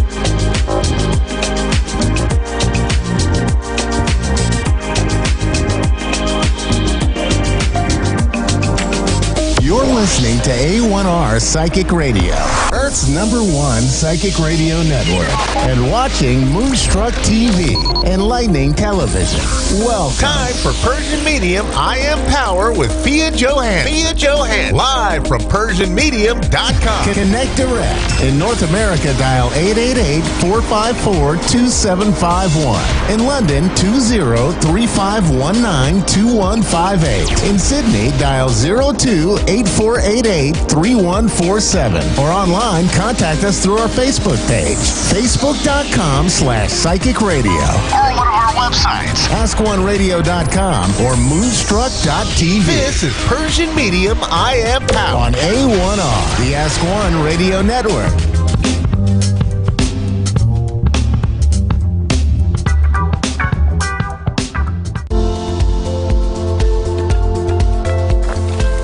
Hello and welcome to Talking About Success. I'm your host, Jack Canfield.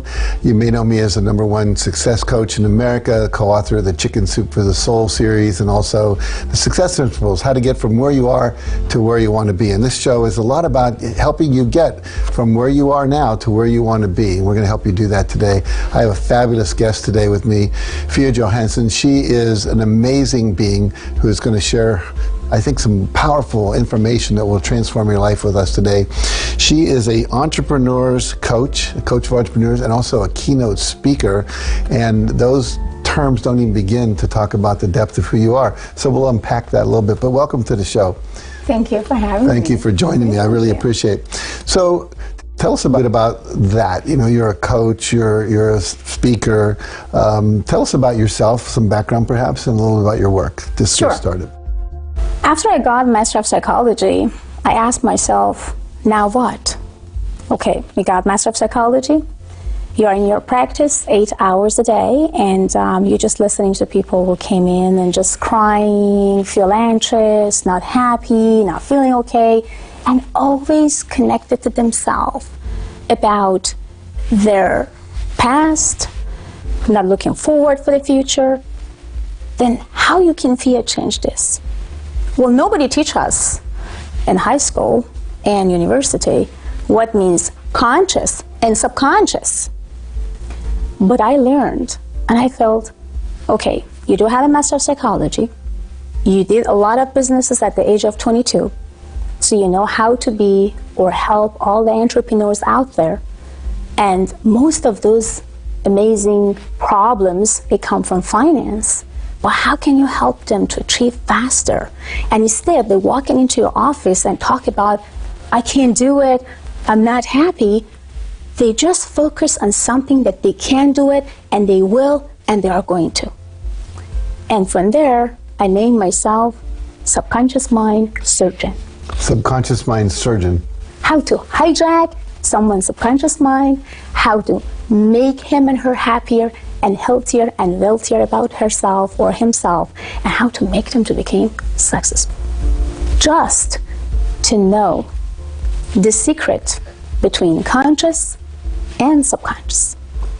So let's unpack that for a minute, if you will. What is the secret to know between the conscious? Well, what's happening in our life, who we are today, is all because of our subconscious. Mm-hmm. So how we attract things to ourselves? Because of our conscious. So if we consciously connecting to positivities, replace negative thought to positive thought. So subconsciously, we are attracting positivities, monies, energies, and people. You was the one that taught me in so many years how we can use our subconscious mind, our brain, to get what we want. Mm-hmm. So you've been my mentor for so many years, Jack.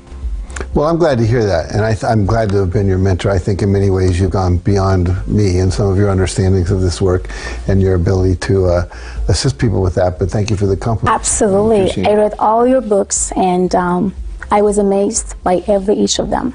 Thank you. And you taught me a lot, and I found the secret in between conscious and subconscious, which after so many years I'm teaching all my students, followers, fans, over 2 million followers, fans worldwide, and I'm talking about you so highly, and I'm telling them, just ask and receive. And they asking me, what do you mean ask? I said, well, Jack said, ask and receive, because he always says, ask. Never just refuse to ask. And then they said, like, what is in between asking and receiving?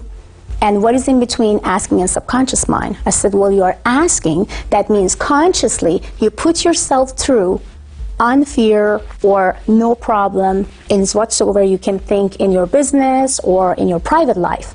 And subconsciously, when you are at sleep, your brain is starting to recognize, realize, and bring things to attention to universe. And the frequencies will bring everything back to your life. Beautiful. Beautiful. It really is all about frequencies and vibration. Absolutely. We are all based on energies, and you know that, Jack. I do. When you're teaching your students, in addition to what you just said, are there other things you do to teach them to raise their vibration, raise their frequencies? Exactly. Can you share some of those? Well, some people ask me, how can I do that? Well, like on the way here, I just put on the music. I'm so excited. So everybody was like, oh, I love this music, and I'm excited. I got excited. Like, yes, like you guys, I mean, they can easily do with some memories, something that they make them to feel happy. Let's say that we do have like a bad day or something had happened last week, we are not feeling happy. I was like, you know what? Change it, replace it. It's all thought. To me, there's no such a thing as a bad thought and good thought. It's all thought. We are the producer of those thoughts. If I'm gonna have a drama in my life, so I produce a drama and became a drama queen. If I want action, I produce action. If I want calmness and happiness, I produce calmness and happiness and family movies. So just do it the way that you want. And it's all thought. And that's what people kind of think of, you're right. Yeah, replace it. Positive thought. Because this is all your thought. You can change it in a second and minutes. And that's what they do. Beautiful, beautiful, beautiful. Now, you and I are involved in a book together. Yes, we do. Let's talk about that a little bit. Yes, we do. I'm so excited. Good. Exactly. I'm so excited about that book. And I'm so happy to co-author together with you. I'm so grateful. I'm so thankful. And I still can't believe that I've been asked by you. And I'm just so grateful. So a lot of people ask me, what is all about? What is all about success? And they ask me what means. Means that how you can easily, but very gradually and nicely succeed in what you want in your life. And it's all about strategy. What type of strategy of your life you have to choose or have in order to succeed. So Success Strategy book, for a lot of my students, followers, and fans, it's going to be the biggest book ever. They're going to change their life, and I know they will, and I know it's going to. How do you define success for you? To me, success means when you are happy, when you find your happiness. Success means you do things that you love. You feel things that you love. You connect with things that you love. And to me, success, divine with love. Beautiful. It's divine love. Beautiful, beautiful, beautiful. Now, you're a producer of a film called The Game Masters, which I'm really eager to see. Talk about the movie. Well, it's all about sex trafficking, human sex trafficking, human traffickings, and it's telling what's happening around us, around countries, Middle Eastern and all other places. In that way, I would say I was very blessed to get connect with a lot of powerful people, police, law enforcement, who they would love to help me to bring it to a lot of people's attention, what's going on around us, around the world. And that taught me a lot, and I'm very happy and blessed that I could. And is still continuing, is still get going. We are going to have another movie which coming, and it's going to be almost continuing the same way, but we are going to let other people know about more political stuff, things which is behind and all this stuff. I know that there's a lot of people may not really like that when we poke them in the eyes, but we're just trying to show people what's going on around, and what means human trafficking, what means when a woman, beautiful, gorgeous ladies who came from other countries, without knowing what she's going, where she's going, how she's doing, and what happened to her, and what else is going to happen in the world. So there's a lot behind it. What drew you into that project? Well, as you know, I'm also medium, so basically this is my bonus. So I'm working with law enforcement, police officers, private investigators, and also intelligence services. So I saw a lot with my own eyes. I feel a lot with my own heart. And I felt I need to make a movie. I need to bring it to attention to other people as well. They need to know about it. And this is the truth, the real truths of everything that we have on a daily basis, but we have no idea if it's even exists or not. So that made me to feel that take an action, making movies, and let everybody knows about it. So most people out there would say, oh, I see something, I'm going to make a movie. I mean, most people would feel overwhelmed by even committing to doing such a big thing. It's hard. It's not easy. Making a movie is not easy. Being a producer is not easy because you have to connect with a lot of people. And in Hollywood, well, as I always says, there is impossible Hollywood and impossible Hollywood. So you have to get connect with impossible, but to me, because I just choose the name as Impossible Hollywood, everything has to say yes, and they're gonna just go for it, and we are going to shake hands. But it was hard. It was not easy, and having the commitment to a lot of people, let them to commit with you, make their promises come around, and get things move on. It's just not easy. It wasn't easy. But I believe in one thing. If you want to do something, and if you do have enough belief on what you are doing and the message that you want to send to the world, then universe will help you no matter what. So that's what universe helped me. So I found most amazing actors and actress. I found amazing, basically investors, and I found amazing A-list actress who basically wanted and would love to get in touch and get in tune with it. And I loved the way that they wanted to, kind of get engaged and shaking hand with me and just say, we are here for you. For whatever you are doing, we are here to support you. Beautiful. Is the movie a drama or a documentary, or what's the? It's drama. Drama. Yeah, action drama. Very good. Well, good for you. That's impressive. I have another things that coming up soon. Next movie. Maybe I should just make a movie of your life. That's already been done.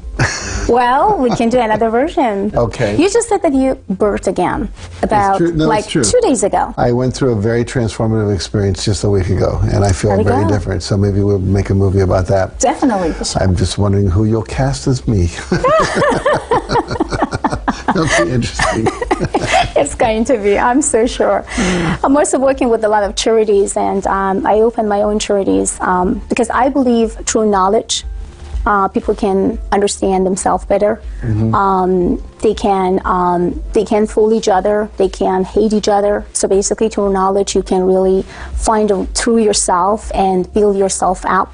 So that's why I built my Cultivating Knowledge, charity or foundation, which is there's a lot of celebrities already been involved and helped me on that, and I'm very thankful and grateful for that as well.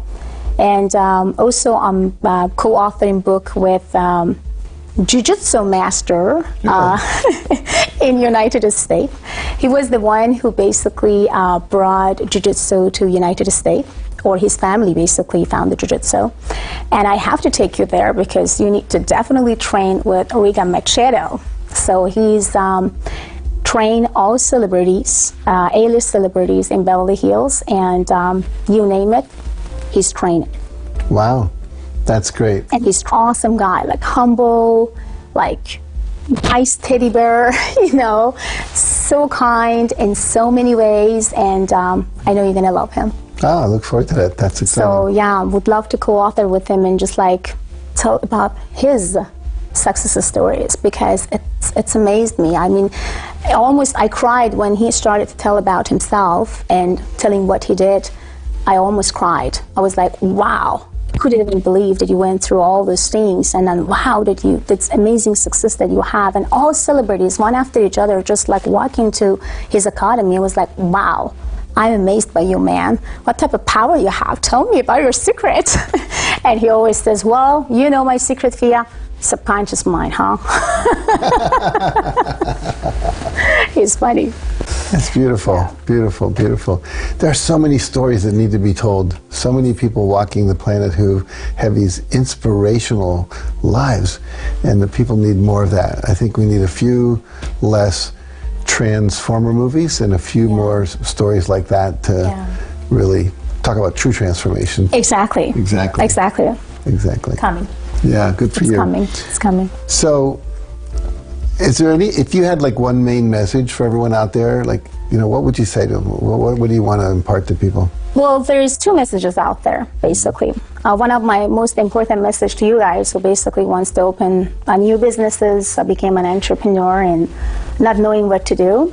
So find a good investors, find a good productive group of people, and number 3, just get into the market and nail it.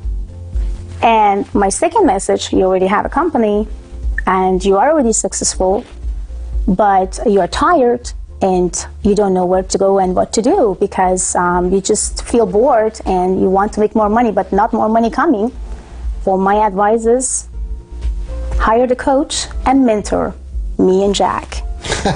We know how to do to make you to feel fun, happy, and connected to yourself again. Because there's a lot of successful people already. You guys make money, they make money. They do not have any problem of making money. But happiness, they do have issues with happiness. Mm-hmm. How they can connect with themselves, with their own soul. And how can I just feel satisfied? I feel satisfied when it comes to my family, when it comes to money, when it comes to my, 7 Ferraris, Lamborghinis, whatever, but I'm not still satisfied with myself. Well, we can help you guys to feel satisfied with your soul, together with Jack. Thank you. That's wonderful. Now, obviously, you have your book, you have your coaching programs, you do mediumship, all this stuff. If people want to get in touch with you to find out more, take advantage of what you have to offer, where do they go? Well, I do have a very strong social media, Persian Medium. So it's very strong. It's over 1,300,000 of followers, which I'm very grateful and happy for that. I have my Facebook, which is about 500,000 followers, which is I'm grateful and thankful for that. I have PersianMedium.com, which if you guys go to PersianMedium.com, they can get all the news worldwide. And some people, they want to just like have some conversation with me kind of on the phone in a confidential way. They don't want to mention about their name. A lot of celebrities basically are communicating with me through that platform because they don't want to bring about their names or whatever it is. So it's Avid Advice, ABIDadvice.com. It's actually the secure and safe platform for all of you to just connect with me and ask me any questions from A to Z, and I'm here to help you out. Beautiful. So now I understand you're working on another book too. Can you share with us what that is? This is actually the book that I do with my husband. So me as a woman, he is a man. We are thinking how we are almost connecting with each other, like he's a pizza type of slide when it comes to his mind, his strategies, the feelings, or his life when it comes to the wife, to the kids, and everything. And I'm actually the sweet cake layers, which basically woman has life as a sweet cake, layers by layers by layers, but man has like a pizza sliders, like, you know what, this is a slide of my life, which is my career, the another slide is actually, you know, my wife, my kids, and my friends, and other stuff.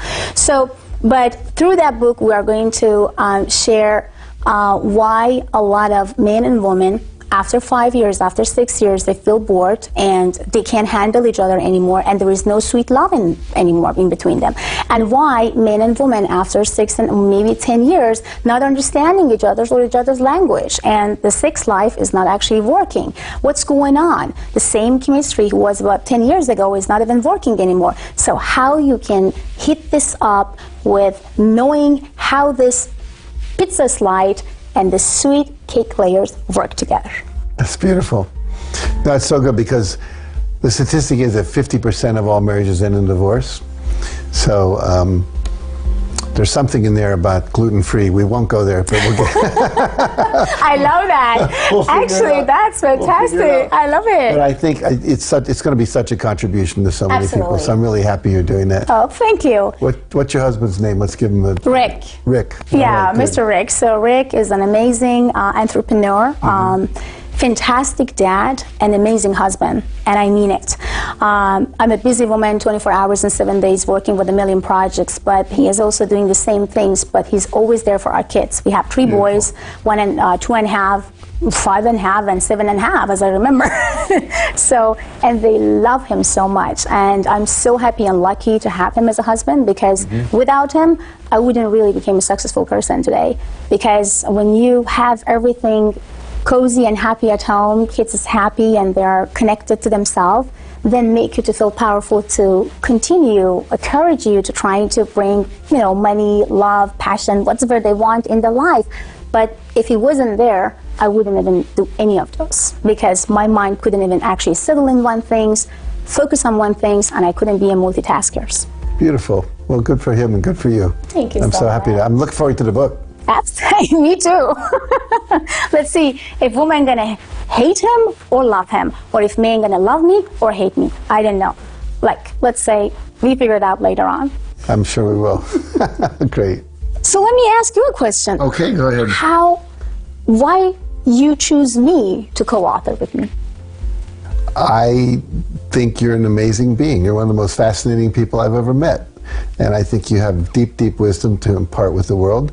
And I want that wisdom out there. So anything I can do to support that and getting your message out, your energy out, having people realize you're a resource that's valuable, I would do that in a minute. And by the way, I am also invited for 2 shows, like a reality shows, which is on their production already.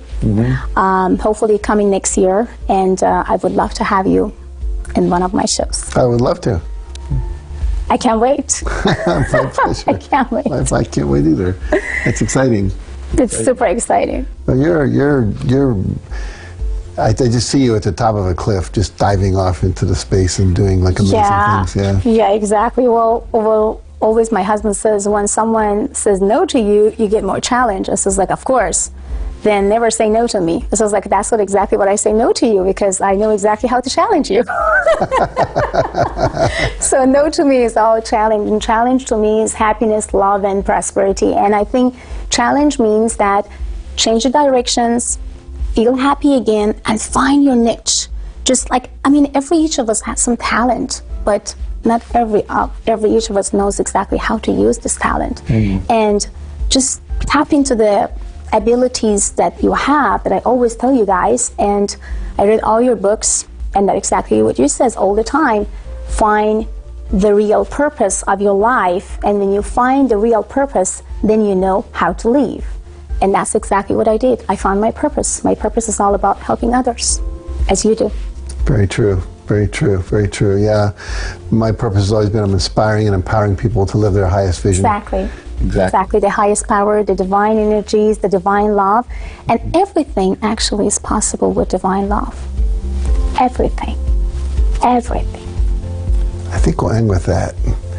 That's a good statement. Thank you so much. You're very welcome. All right, so you heard it here, and it's all available to you, and you deserve it. And so there are many places to go to receive that, but this woman here is one of the great supporters of your evolution. And so it's think about this as we end this show, that so many times opportunities come in front of you to actually give you the very thing you're looking for. And sometimes we pass it up. So don't do that this time. Take advantage of what she has to offer you. So thanks for joining us. Remember, everything's possible with divine love. You are divine love. And we're all here together to serve each other.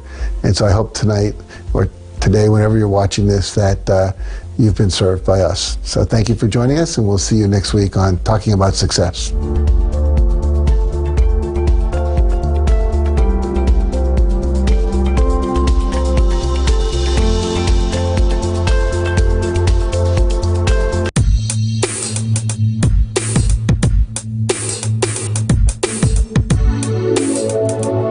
Welcome back to the Global Entrepreneurship Initiative. I'm excited to introduce our next speaker, Ms. Fia Johansson, who's better known as the Persian medium and subconscious mind surgeon.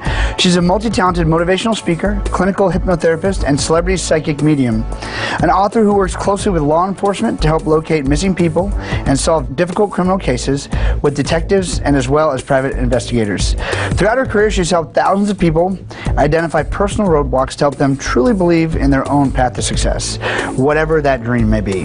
Her greatest passion in life is helping others achieve their ultimate dreams and desires, teaching people to believe that truly anything is possible. Please help me welcome to the stage Ms. Fia Johansson.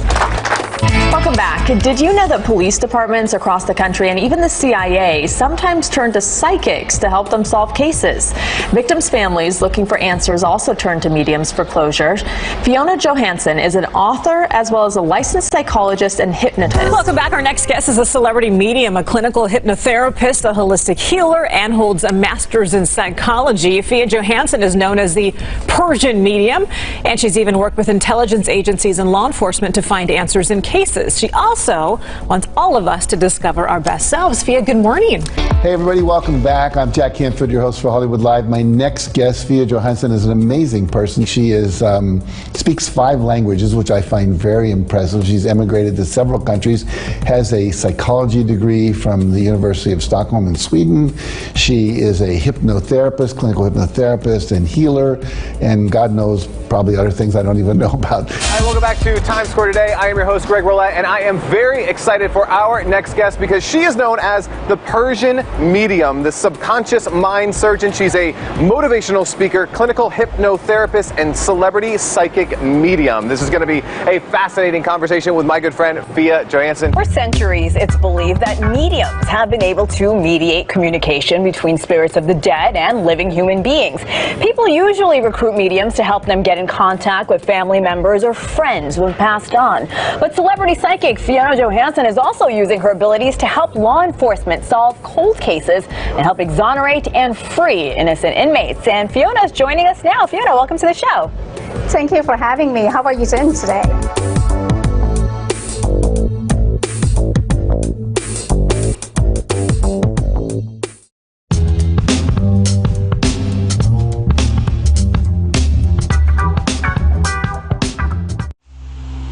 Welcome to Avid Awakening, a beautiful, gorgeous wellness center who will adjust you mentally, emotionally, and physically.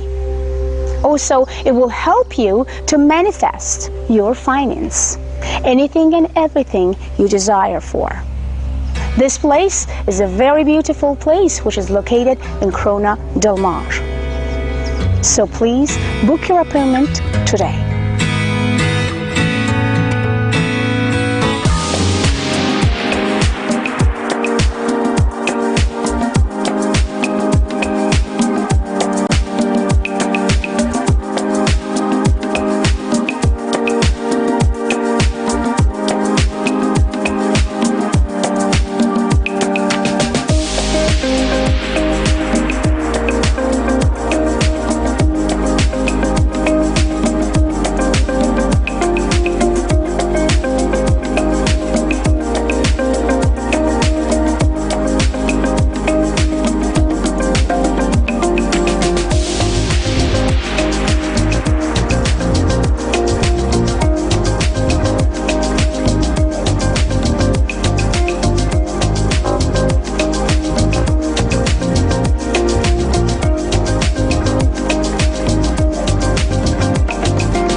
Psychic Radio, Earth's #1 psychic radio network, and watching Moonstruck TV, enlightening television. Welcome. And now, Australia's Psychic Cowgirl with Tanya Reid. Live from AustraliaPsychicCowgirl.com. Connect direct. In North America, dial 888-454-2751. In London, 20-3519-2158. In Sydney, dial 02-8488-3147. Or online, contact us through our Facebook page, facebook.com/Psychic Radio. Or one of our websites, askoneradio.com or moonstruck.tv. This is Australia's Psychic Cowgirl on A1R, the Ask One Radio Network. G'day everyone, Tanya Reeves here, Australia's Psychic Cowgirl, coming at you from the Grampians. Oh, there we go, the kangaroos are jumping off in the background. I'm going to move over and see if you can get a glimpse of them. See if I'm out of range. Dave's going to zoom in. I think, Dave, that will work before they take off. They're a bit camera shy. So I'm here at the Grampians in Victoria, near Stawell. Come up for a gorgeous cousin's wedding, so we're pretty excited about that. So there you go, you get to see these kangaroos are wild in their native area here that they just come and go, and they're really quite tame. So we did travel around a bit to find these for you so that we could include them in the show today. So welcome everybody, thanks for listening. Very exciting news this week on behalf of myself and a few other talented Aussies. We all participated in the fundraiser for wildlife here in Australia. And it was a big webinar that was ran by Scott Alexander King and Carmel Joy Baird, who is Mum's a Medium, or one of Canada's best mediums. So, yeah, they ran the forum for us. We were able to raise, I think it was just over $13,000 Australian for the wildlife that had been injured here in Australia through to the extreme bushfires. So it was really amazing to be part of that. And following on from that, we have now been invited to come over to Carmel's Ranch in Alberta, Canada in September. So the full mediumship experience, I have shared it on my page. I will be there in Canada, and I'm planning to visit you guys in the US as well. So stay tuned, and I'm very excited to be able to come over from Australia and connect with you all in person. So rather than just being on the radio, I will be over to visit. So very excited, can't wait, and you'll be hearing more about that as time goes on. So here I am at the Grampians. This is a beautiful, beautiful area. For those that haven't visited here in country Victoria, it is amazing. You can kind of see, well, I lifted up, you can't quite see the mountains in the background, but yeah, there's absolutely amazing mountains here, and the scenery is just fantastic. And as you can see, kangaroos, I think there's still a couple behind me, friendly as they're you don't tend to get too close because they can be a bit territorial like any other wild animal. So we just stay at a respectful distance and admire them, and it's been fantastic. We've had a wonderful stay here for the last few days, very relaxing place. The mountains, the waterfalls, everything is absolutely stunning. So highly recommend the Grampians to come for a visit. People are really friendly, and so are the kangaroos. So yeah, highly recommend it. So getting on to what's been happening this week, we're into February, which is pretty crazy, but yeah, it's been, for me, a bit of a week of regrouping and just setting some goals or fine-tuning some of the goals that I'd set for myself earlier this year to be able to actually put into action, because I was finding I was plodding along a little bit and feeling a little bit like I wasn't achieving what I needed to. So it's been a great break here to be able to actually focus on what it is that I need to get done. So I'm pretty wrapped with that. And the beauty of what I do being that I can do it on the road, and, I'm not limited to, just being in the one spot. So it's been great. I can still do my readings. Now I'm just going to bring up that's it. So it's been an interesting week. And here in Victoria, Australia, the weather's been crazy. Like, the sun's out now.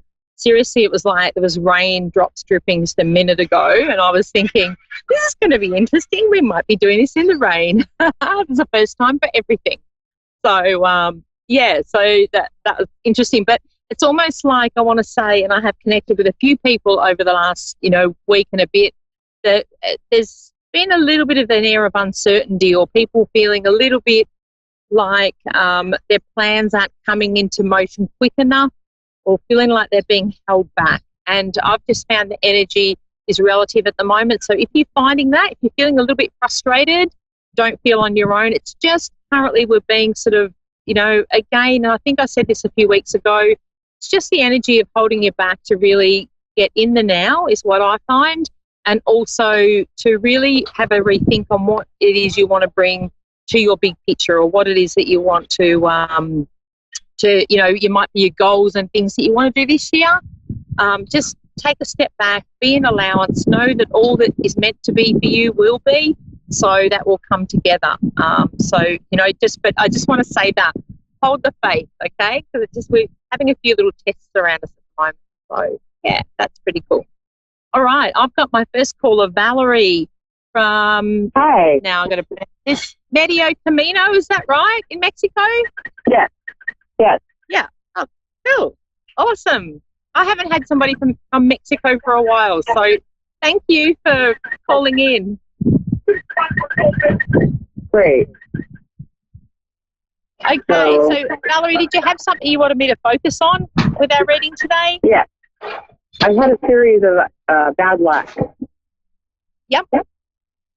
And I don't know why, because I'm a really good manifester. Yep. It's funny that you're not the only one that I've spoken to in the last week. Another lady that I had a chat with, exactly the same. She's able to manifest a lot of things quite effectively, but just felt like stuck in a rut and things not just going according to plan. There is something around, and I know you've mentioned bad luck for you, but there is something around at the moment to make us pull up and reassess things. And I do feel like for you, things are happening because you're being redirected. And it's almost like, I feel like within life for you at the moment, you're tossing up making a decision. And there's something around that decision that's questionable. And it's like you're being held back for a reason in regards to that. So can I say, is there movement or a move that you're planning at the moment, or you had, I suppose, a step place to do? No. Moving? No. Okay. So like moving out of house? To do with work. Different house? Yeah, like I just feel like work. Yeah, it's just something you're weighing up with moving. So it's just like Spirit is showing me there's a male stepping in strongly for you, and it's like he's showing me that that there's, it's almost like there's movement for you, but it's not exactly where you're thinking, and it's almost like you've been given some speed humps to stop you making a decision that you will later look back, that wasn't quite the right decision for me. There's a big decision coming up, and it's like it's exciting. So it's something new and like an opportunity. But you've been, and I feel like, with your comment on the bad luck, it's like things that were meant to be lined up in place have now fallen over because you're redirected. There's a definite reason for this. And I feel like I want to say it's connected to this male in spirit. Can I ask, is your father in spirit? Yes. Yeah. It's like this chap coming through is quite strong and powerful, and it's like he's like going, come on, pay attention to this. There's almost been like signs around you and stepping into your personal power and making this move. And he's showing me it's movement, so it's change around you. And it's definitely something that's for the positive. And I feel like there's some aspect of I'm bringing in more money with this. So were you considering something that maybe wasn't going to bring you a lot of money, and you were kind of heading in a direction and you've been pulled back from that? Can I ask? Because that's what it feels like he's showing me. Yes, I would like that. So my boss died, and I got fired, and I started a new place, and I hate it. I hate it. I hate it. Yep. Right. So there's change. You're not there. This is not a permanent thing. I'm just going to plug this in a little bit more. This is not a permanent thing for you. And it's like what's happened isn't your final destination. So there's more movement, but it's like, okay, what he's showing me, it's like the next opportunity isn't quite available yet. So you've been put in the hold. And it's like where you are at the moment, it's like you say, you hate it. It's not your big picture. but you're just being held up for, and what he's showing, what I'm feeling around that is not that long a time frame. So it's like you've been diverted to that, but only to hold up ready for this next opportunity.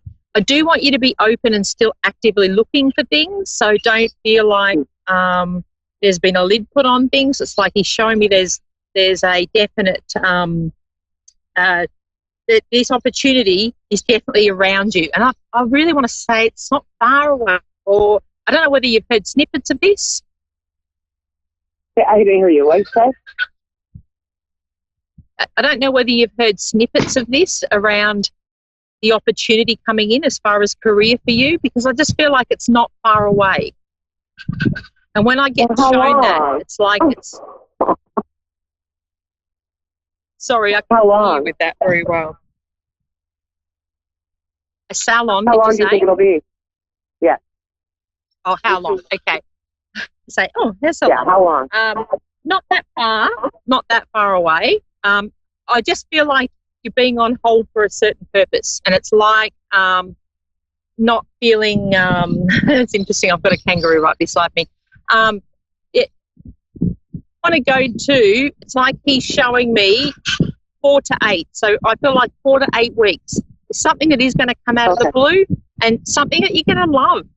So can I ask, with your career and what you're doing, that there's been changes or something that you've been, it's like a long-term dream. So if I was to say to you, okay, let's step into what it is you've always wanted to do, but you've been held back, why aren't you stepping into that right now? I don't know. Okay, because it's like that's what he's showing me. Your dad's a very strong man. I feel like I want to go to a great work ethic, and you do too.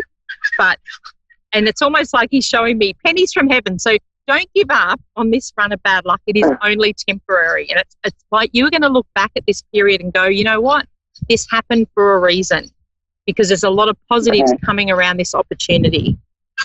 And he wants you to know that. And your dad loves you very much. And I feel like I want to refer to, in spirit, he's stepping in strongly, and it's almost like he didn't get to do that in life, I feel, or there was something around regretting not being able to give you all that you needed. Absolutely was. Yeah, so it's like in spirit he is around. So yeah, when they come through like that, honor, like the fact that he's around, connect in with him and say, come on, Dad. And I feel like with Dad, he was a bit of a straight shooter, so it's like, we don't want to be held up. Come on, Dad. Get on with this opportunity. I'm really excited, and I need you to guide me here. And I also do feel long-term you're moving. You're physically moving from where you are. You think so? I don't see that soon, but I do see you. There's something around relocation, and this will be around stepping into your career path. Travel is important to you, so please take time out to travel, explore the road less travelled, all of that kind of thing is really relevant for you. Yeah. I'm going to see if I can turn the camera around a little bit without getting out. When is the move? Oh, the move's going to happen at the same time as... Okay. I feel like the career aspect will happen first, okay? So it's almost like career first, but I do see you relocating at some point. Okay. All right, because I really hate this job and I wanted to do anything different. Yeah. Or any place different. Please, let me know. I would love to hear from you. I do stand by what I say, when I'm connected with readings. Australia Psychic Cowgirl on Facebook, you are welcome to message me, because I would love to hear about this, because your dad's coming through really strongly to say this is definitely happening. So do not doubt. It's honestly a case of you just being held back for that reason to redirect you. But you're going to love what you're doing next. Great. Did he say anything about my sister? So your sister's in spirit as well with him?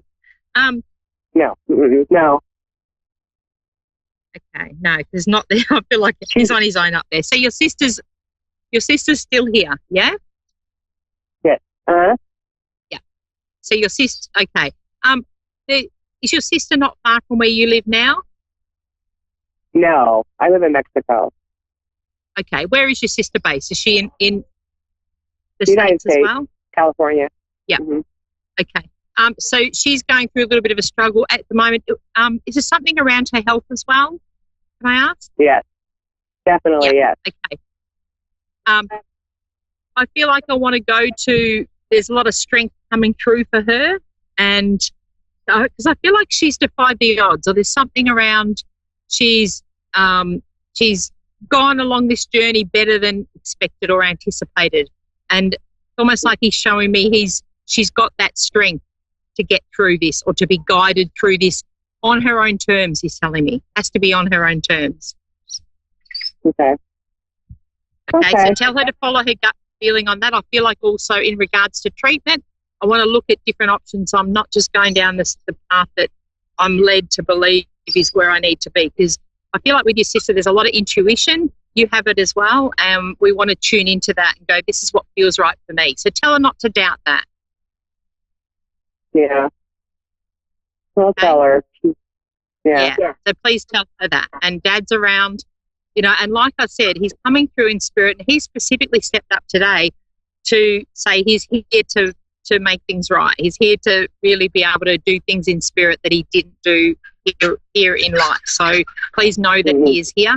There's something he's shown me with a flag. I feel like, I don't know whether he used to barrack for a team or there's some kind of flag with a symbol on it, but there's a flag that he's showing me in reference to somebody. So I don't know where that fits, but I trust that. I have no idea. Somebody. What's the symbol? All right, Valerie. So this is only, it's just a speed hump in the road. So don't be put off by that. Just be an allowance. And, like sometimes we need to go back to let's have trust and faith in what is to come. And for you, that's what I feel like you need to do is go, okay, universe, you've given me the shit sandwich, as I like to say, and that's okay because I know that the next step is coming to me. So I'm just going to be in allowance. And it's almost like you let go of that and allow that to happen, you'll find things will just fall into place as they need to. But it's not far away, so don't be disheartened. Okay. Sounds good. Okay. All right, thank you. Yeah, cool. Look for the butterflies, I have to say to you too. Just saw one flying around. Look for the butterflies. That's okay, a sign I will. of spirit for you. Okay, good luck. Keep the faith. You've All got right, this. thank you. Bye. Thanks, Valerie. Take care. All right, I've got my second caller, Bella, in New Orleans, Louisiana. Bella, how are you? I'm well. How are you? Really good. Really good. Wow, you've got a really amazing energy around you, just connecting to your, names are a really big thing for me. So just connecting in with your name, I'm like, wow, this girl's here to do some really cool stuff. Have you stepped into, and I feel like I want to go to my big picture in what I do, so it's like my sole purpose. Are you doing that at the moment? Am I doing what at the moment? I'm sorry. No, that's all right. Your sole purpose. I feel like there's an aspect of I'm following my sole purpose, my path, and almost like I want to go to what I would say is like your career, because you're here to do some great things. Okay. So it's almost like if you're not into it yet, we need to be, because you're here to make your mark. You're not just here to live a life and exist. There's a beautiful lady coming through in spirit for you who, like I've got a loving heart, and there's a connection to red hearts around her. So I just had to share that with you. I feel like it's a really strong connection with her, and it's like she also acts as your guidance as well. So she's quite relevant in, asking for help, or if needing assistance in spirit, she's there for you. Okay. Okay, like you're well guided. So do you connect? And because I feel like with connecting with your energy, you're quite spiritual, and you're quite you've got your psychic sense is quite strong. Okay. Can't quite hear your response there. I'm trying to clearly understand what you're saying, so the phone is going in and out. Okay, no worries. So it's more or less, do you have a spiritual practice, or do you follow that? Because I feel like your intuition and your psychic side is really strong. Do you honor that? Yeah. Yeah. because it's like we're stepping up with that. We're moving even stronger. And this is to do with your life purpose as well. So are you working in that field now? I'm in the process of opening up my own business. Yay. Awesome. So this will be stepping into your soul purpose, because there's success around you. And when I look at, you know, soul purpose is what you're meant to be doing and something that you rock at. And it's like, for you, I want to say congratulations, because you're finally doing that. And that's what I felt like from Spirit. It's like you're stepping into this, and it's exciting, I want to say. Okay. So, yeah, there's no doubt around that. With you starting your own business, is there a shop involved in that? Is there a premises as to where you're working out of? No, right now it's from me just being able to work from home. Yeah. Okay. So I see a shop at some point. So it's like they're showing me and within that, it's like you will be expanding. So this is going to take off. And just what Spirit is showing me is you'll start off as you are, but it won't take long before you will be like, oh, I need to expand here. And I see other aspects that you're going to have in amongst your business. So there's others that are like-minded that bring things to the table a little bit different to you, that you're going to gather them together.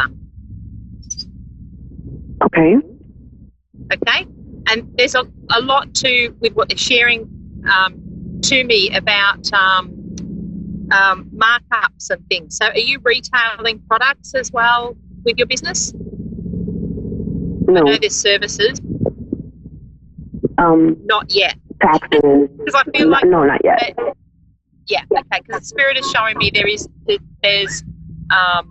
retail around it. So I feel like that's part of stepping into the shop when the time is right for you. But I want to say don't be scared to think big, because this can be as big as you want it to be. And it's like sometimes we sit a little bit in fear when we're stepping into our personal power. And I really feel for you, you're stepping into your personal power. 2020 is big for you. Okay.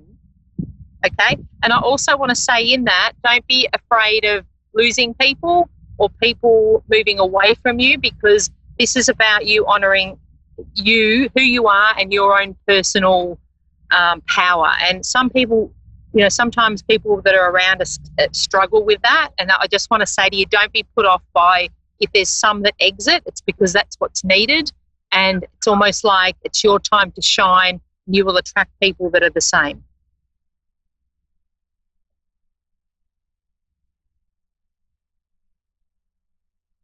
And these people will be supporting you on your journey. Hopefully I get to connect with you when I'm over in America.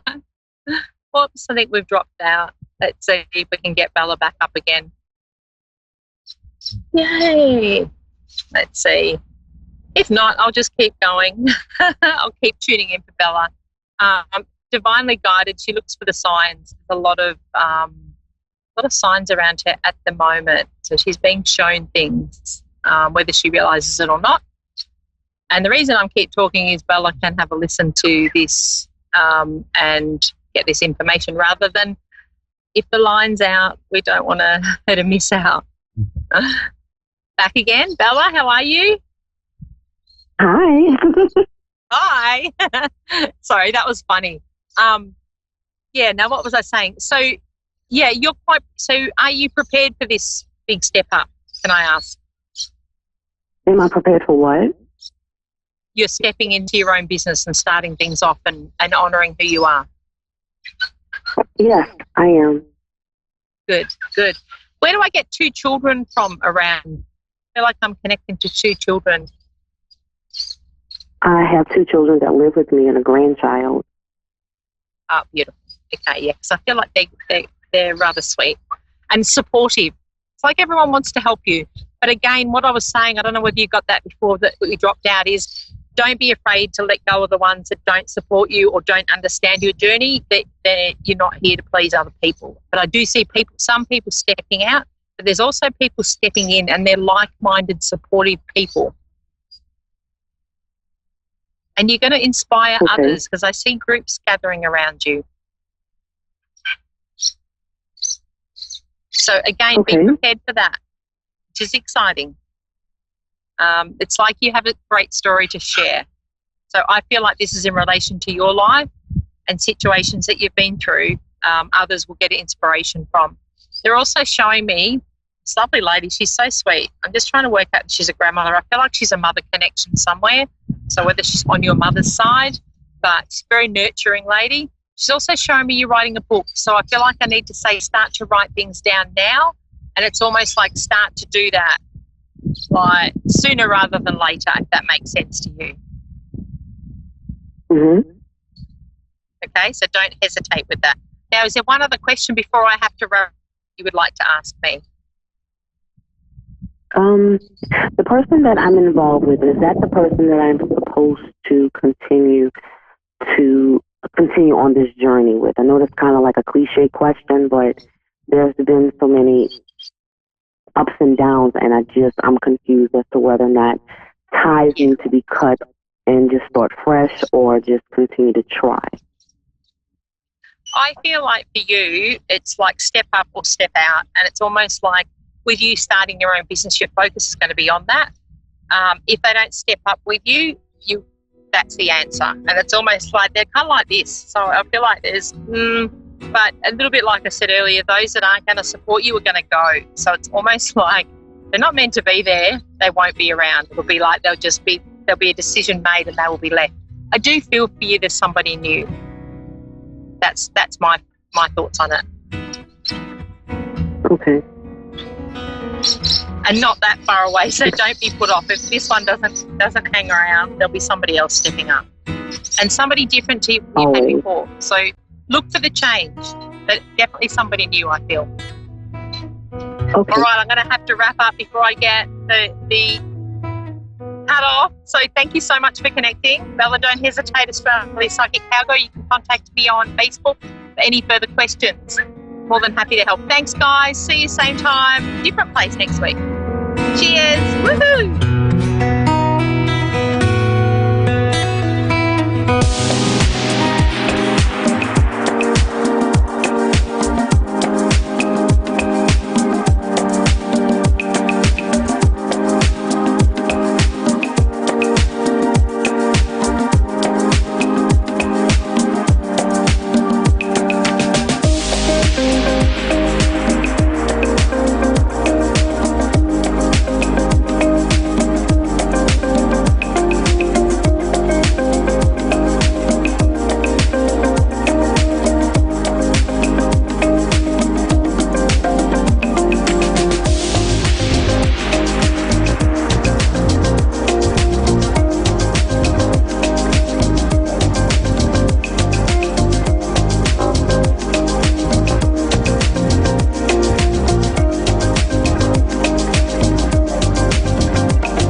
A1R Psychic Radio, Earth's #1 psychic radio network, and watching Moonstruck TV, enlightening television. Welcome. And now, Reverend Elliot's Magical Window with Reverend Elliot.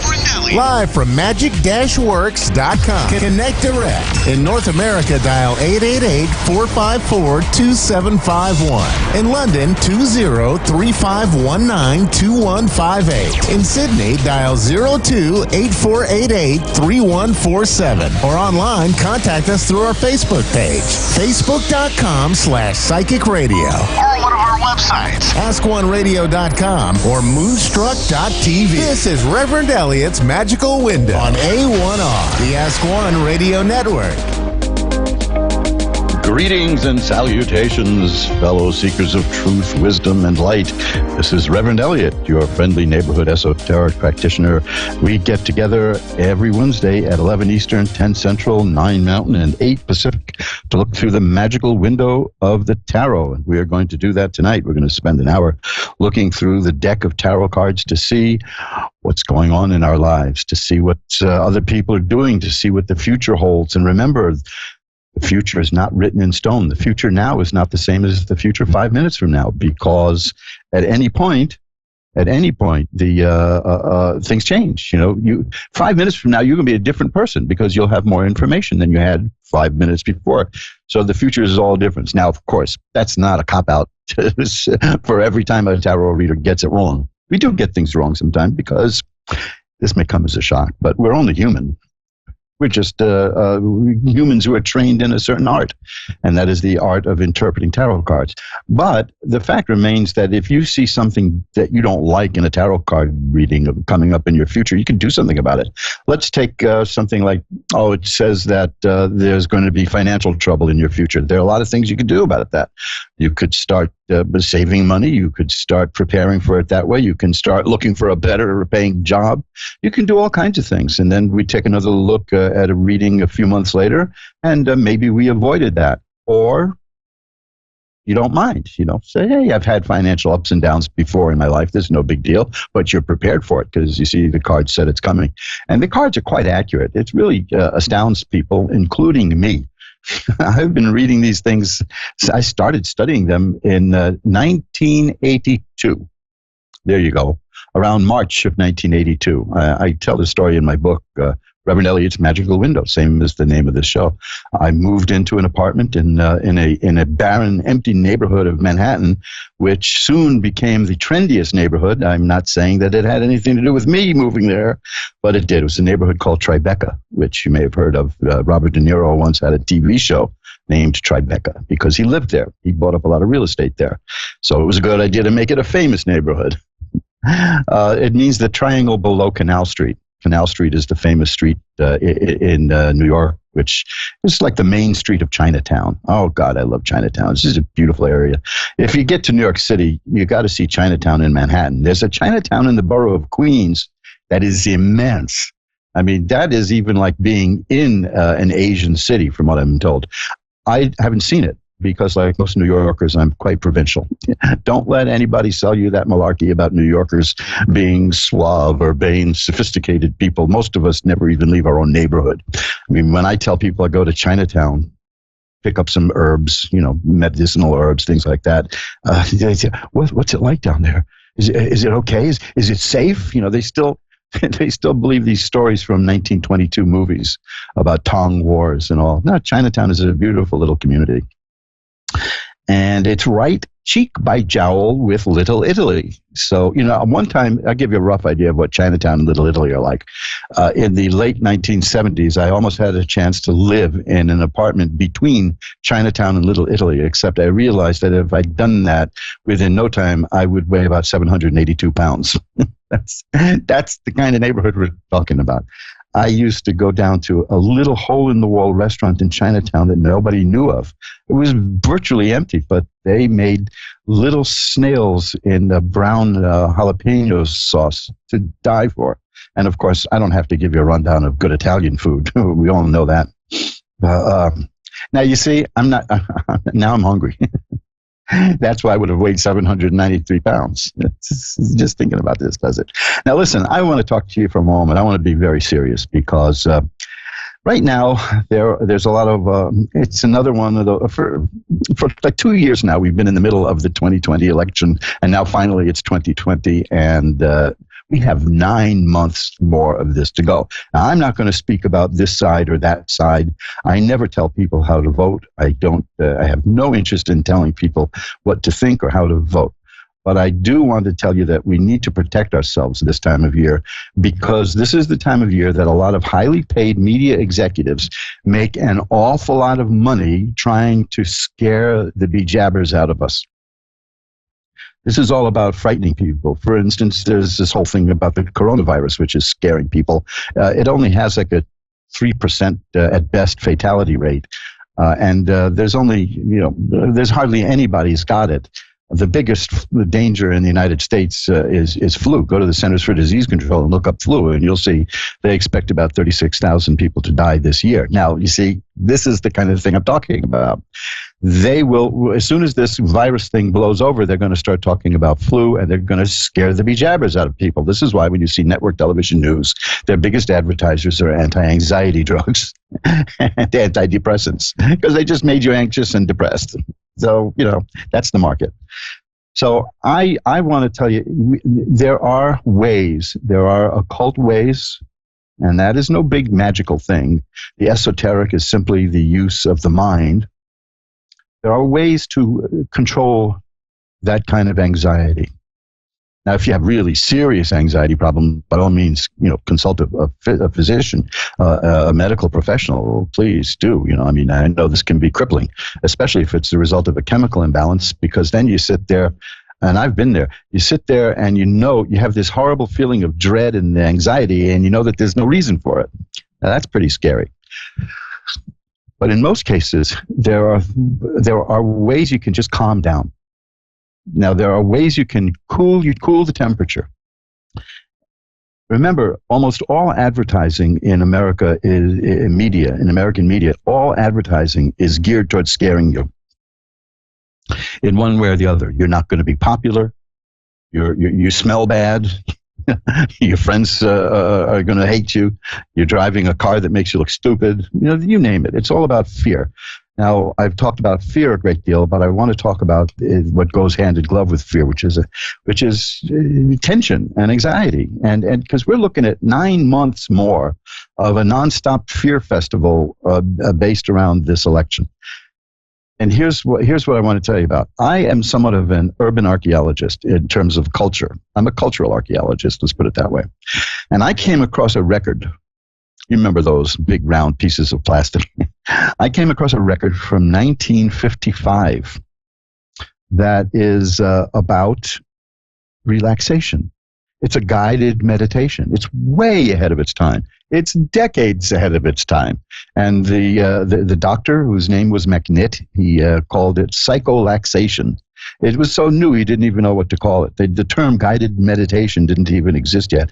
And that was a pretty laborious thing, to put the record on the turntable and let the amp warm up and then put the needle down and then lie down and, do it. Now, it's a lot easier today to do guided meditations, because we can put a music file into our cell phone, or we can put a music file into an iPod. We can do that and then just put in the earbuds and lie down alone in the dark and relax. And you don't even have to worry about turning the record over.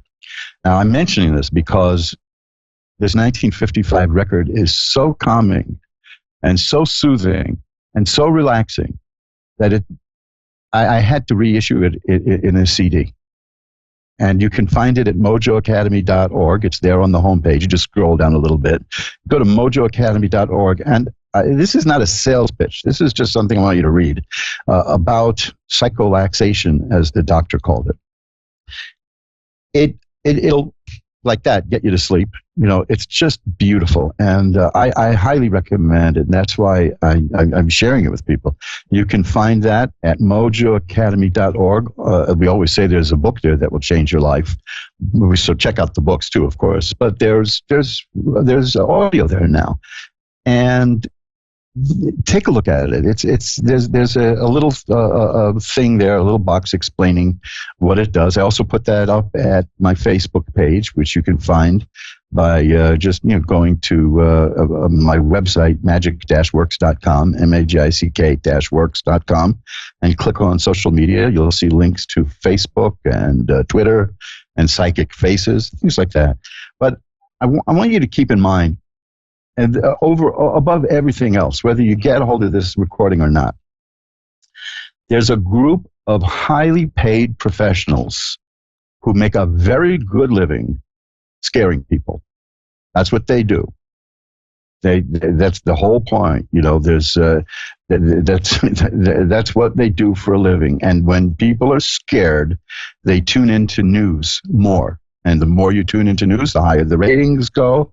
And the higher the ratings go, the more they charge for advertising. And the more they charge for advertising, the more the advertisers will spend.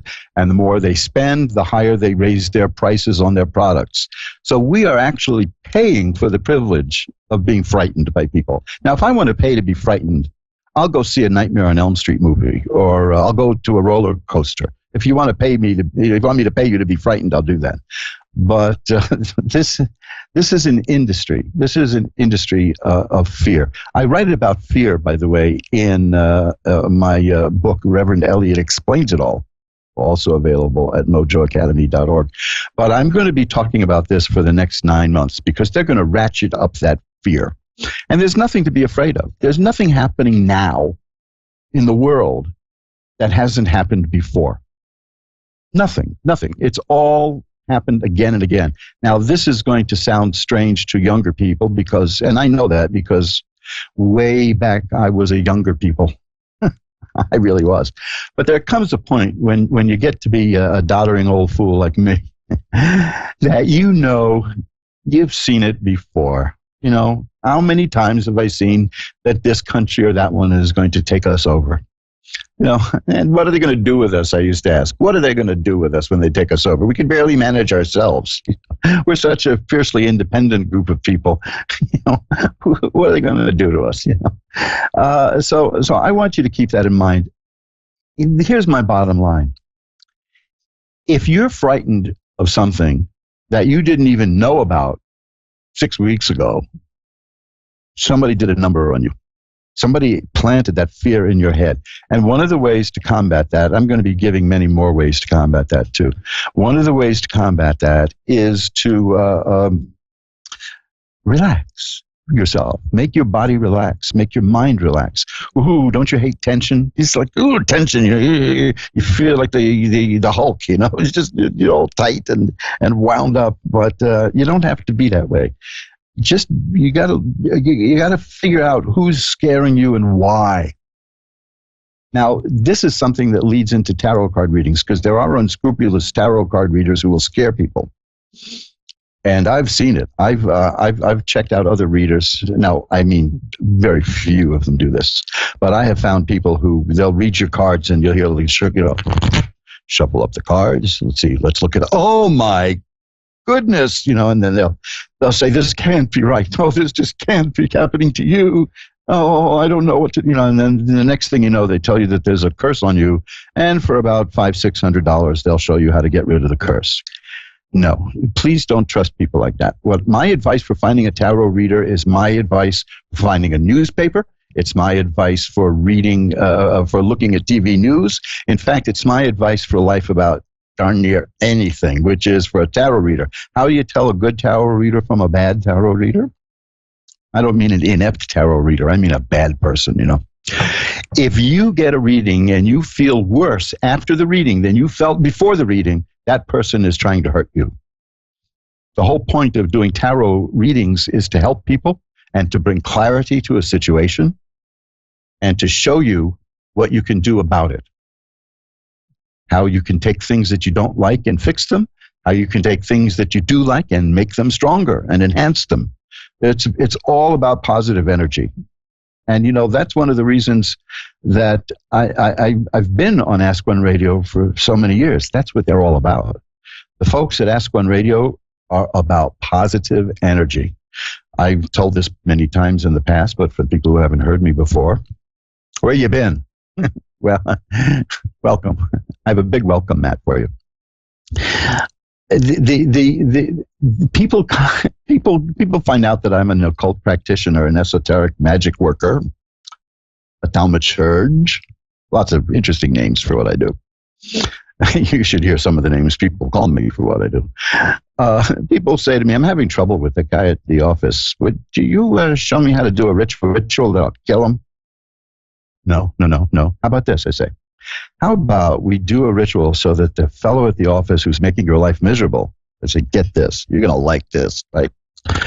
We do a ritual that has him winning the lottery and getting $100 million so that he leaves the office and goes to retire on a beach in Hawaii where he never bothers anyone again.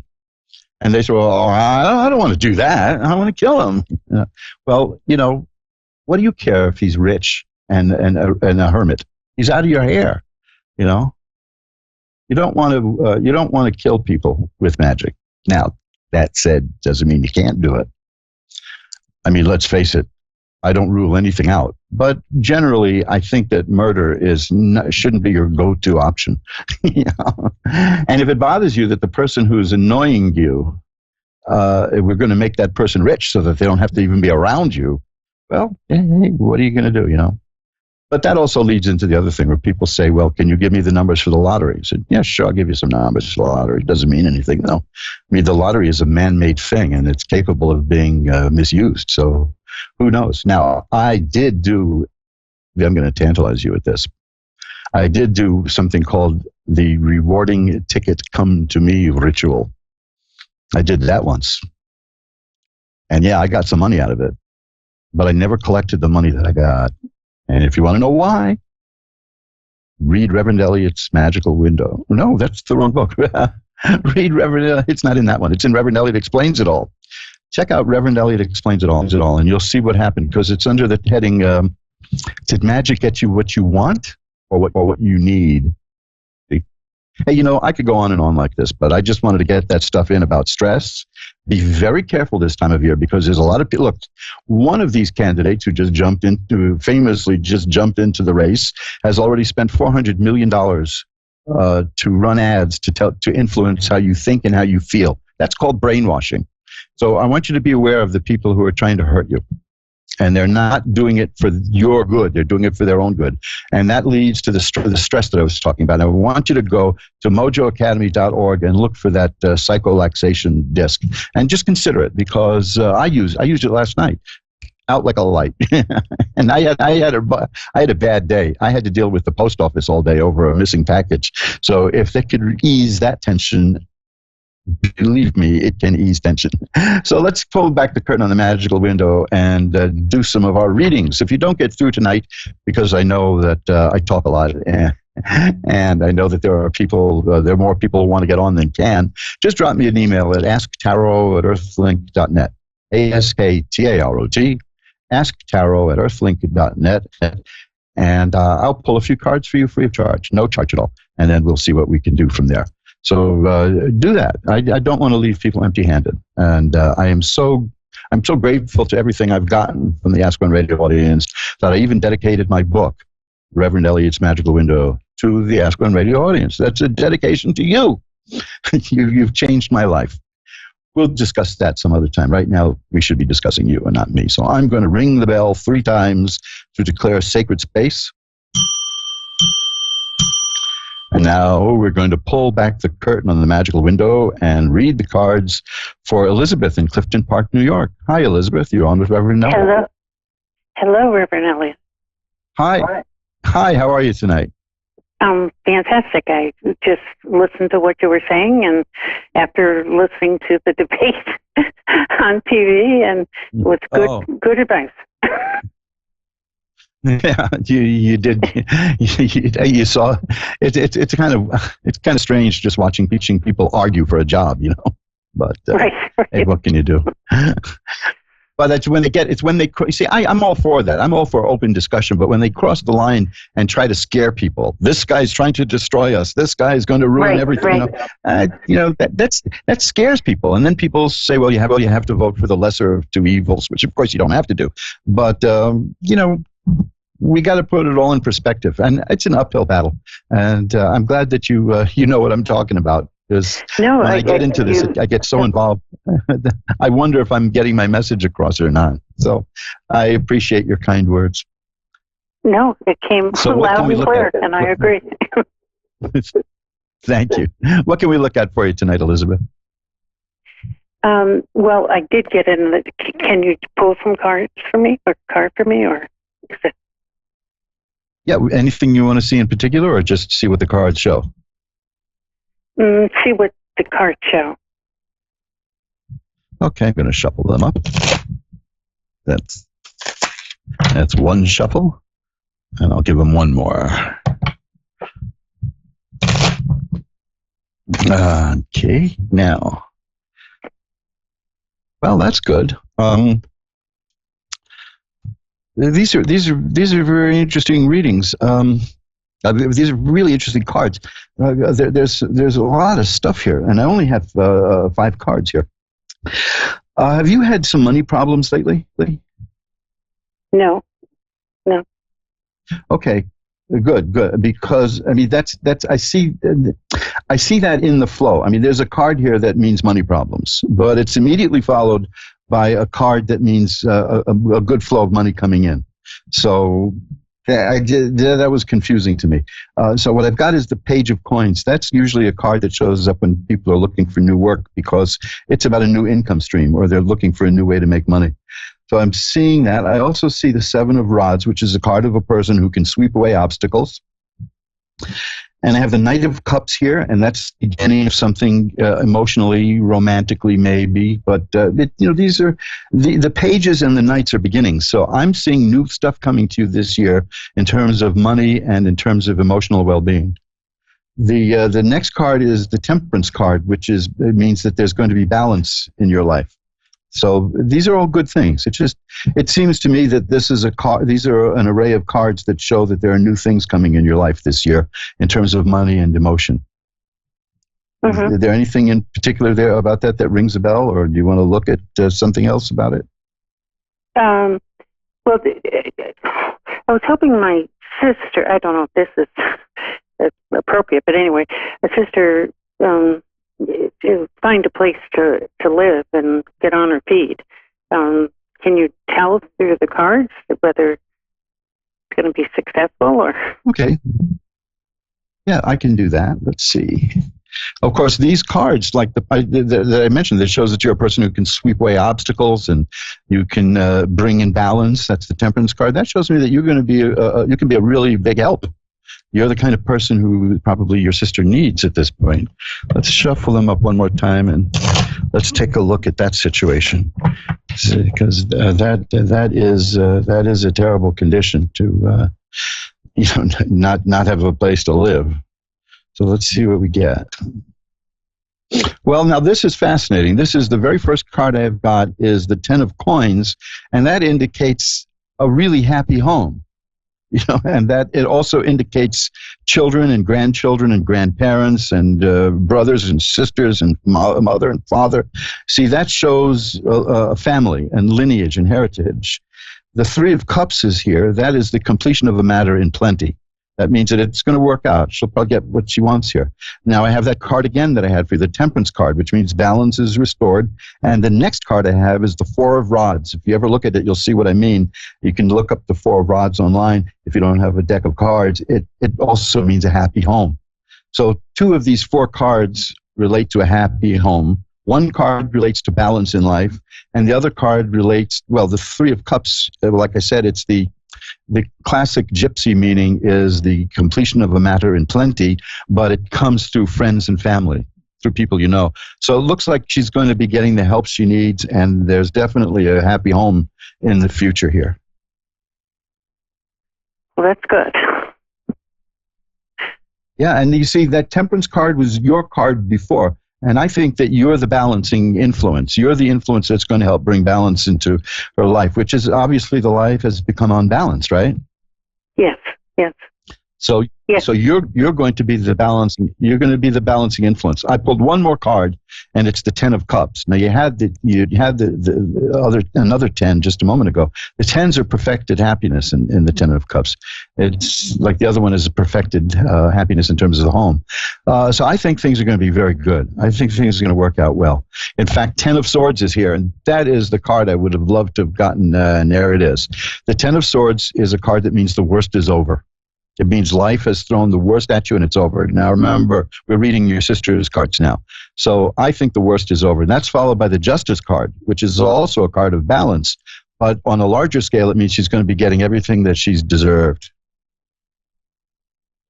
So you're the influence here who's going to do that. You're the influence here. Just one more card. It's the Empress. That's a woman who makes things happen. That's a card of fertility in the sense of making things grow and happen. And that's you in this situation. So she is very lucky to have you as a sister. So, okay, that's encouraging. So all those cards about a happy home, the 10 of Coins, the 10 of Cups, these are all cards of great happiness. But the most important is the 10 of Swords. Now, the 10s mean completion. So it looks like this phase of her life is going to be coming to an end. It's going to be completed. 10 of Swords looks horrible. I always tell this to people because it shows a person lying face down in the mud with 10 swords in her back. But it doesn't mean you're dead. It means life threw its worst at you and it didn't stop you. So you're going to be an excellent influence. It's just I see nothing but good coming out of this, and you're doing important work. I'll tell you what I'll do after the show. I'll light a white candle in order to send positive energy to both you and your sister. How's that? Oh, very good. Thank you so much. Thank you. My pleasure. And keep me posted. I'm at asktarot@earthlink.net. You can email me anytime. Thanks for calling in, Elizabeth. Okay. Bye. Bye now. I will shuffle up the cards. See, that's the kind of reading I like doing, which is the reading that starts without any information. We see what the cards show, and that will usually trigger something in the querent. That's the name of the person. These technical terms, right? The querent, because you presented a query. No, that's not a cute little word for. Well, never mind. You know where I'm going. You're listening to Reverend Elliot's Magical Window, the show that breaks the space-time continuum and takes a look around the corner of space-time so that we can see what's going on in our lives, going on with us and going on with others. And hey, maybe we can keep good trends going and we can nip bad ones in the bud. It's all about data. It's all about information. Jennifer in Charleston, West Virginia, you're next. Hi, Jennifer. Hello. How are you? I'm doing well. How are you tonight? Great, thank you. Well, let me ask you this. You're a very positive, upbeat person, aren't you? Yeah. Because I'm going to tell. I bet everybody listening got the same thing. I got that feeling the moment you said hi. I mean, I got a charge of electricity almost. It's a positive person here. So that's dynamite. What can I look at for you? Thank you.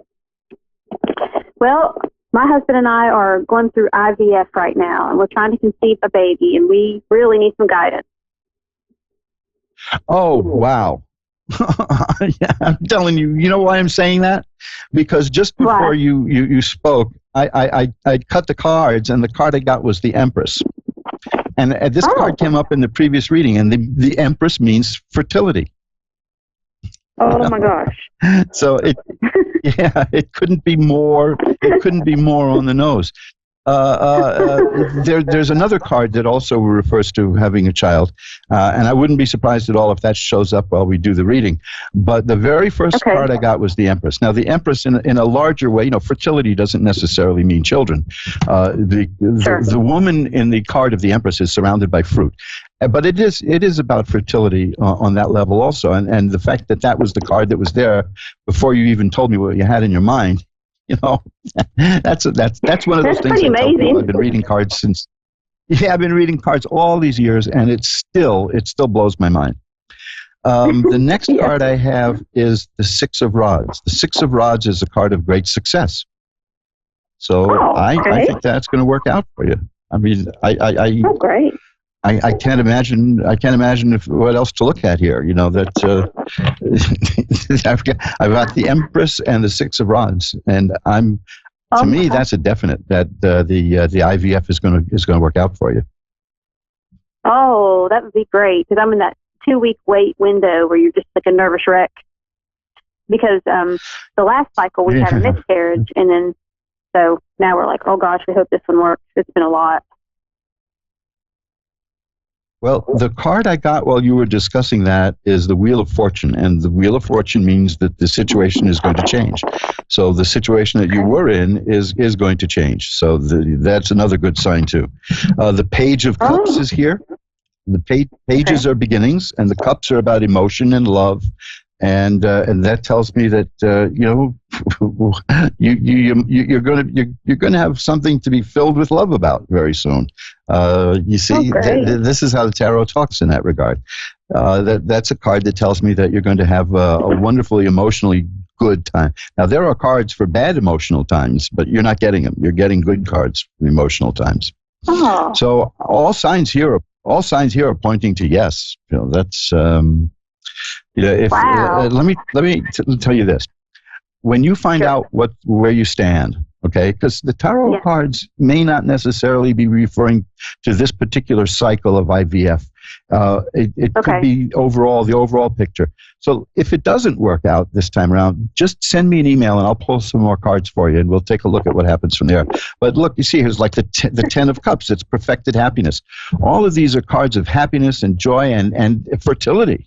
So I think you're definitely, and then success. I think you're definitely, it's definitely happening for you. Oh, that's such great news. Thank you. It's the big picture. Even if, like you said, even if this round didn't work, just to know that it would happen, even if it didn't work this time, is really encouraging. Yeah, yes, but I'm going to go out. I'm going to go out on a limb. I'm not going to cover myself here, because the fact that I got this abundance of cards that point to here it is. Here's the card called the Star. I said there's another card that refers to having a child, and I was just about to say, because of all the abundance of the happy cards that you got, I'm going to say yes, it's going to happen soon. Let me explain the Star, because that's a card of hope and optimism. But there's something, if you look at especially the Rider-Waite tarot deck, if you can look at that online, if you don't have a set of your own, look up the card called the Star, and you'll see a woman who's by a stream and she's collecting water, but don't look at that. Look behind her. Behind her is a tree, and in the tree is a little bird. There's a bird on a branch in the tree. That bird represents, metaphorically, a soul waiting to be born. Oh, wow. You know what? I've been wondering about this because, go ahead. No, go ahead. What were you wondering? Okay. Oh yeah, I've been seeing lately, I've been, like, before I had the miscarriage the last cycle, I would see this really fat, little cute mourning dove that would sit out on my deck and look at me, and now that dove is back. Oh, there you go. There you go. This gets, when I read this and I see the Empress and the Star, then to me there's no doubt about it. This is going to work. And that's not, I'm not, well, it looks to me like the signs are pointing in the direction that it could possibly. I'm seeing that and seeing cards like the Ten of Cups, which is great happiness. I'm seeing the Ace of Cups, and the Page of Cups and all of these things about, look, I just shuffled the cards up again. I got the Empress again. Whoa. So this is definitely in your future. And if it doesn't happen in this round, I don't want to inject negativity into it. I'm just saying that if it doesn't, just drop me an email and I will definitely read some more cards for you so we can see what else is going. No charge, of course. We'll just continue that. Consider that a continuation of this free reading. How's that? That is so sweet of you. I appreciate that so much because I've been so worried about this. Well, I really appreciate it. You really want it, and that's. And I see it coming. I see it definitely coming.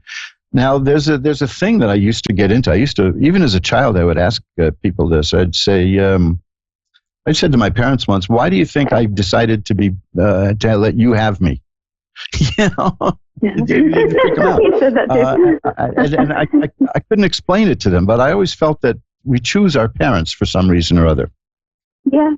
And sometimes it so doesn't work too. out too well. I mean, my parents were kind of nuts, you know.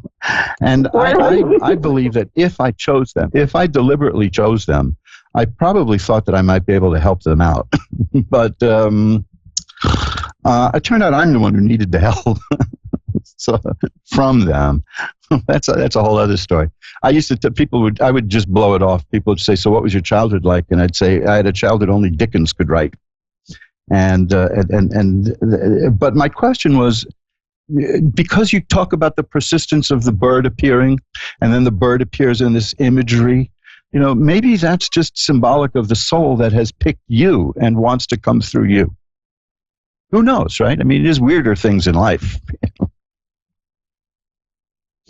So I think you're all going to be together and be very happy. How does that sound? We may have lost her. Oh, well. Jennifer, I'm hoping you're still listening, even though the phone connection is cut off. But as we say, as I said, you just drop me an email if you need any more information. I'm going to go to another call now, and that would be Tara Moana in Auckland. Hi, you on? Oh boy! You see, I'm using tarot cards that go back thousands of years. Some say we know for a fact that they go back as far as the 1300s, and we're using state-of-the-art 21st century satellite technology. And that's the one that doesn't work. That's the one that we have problems with.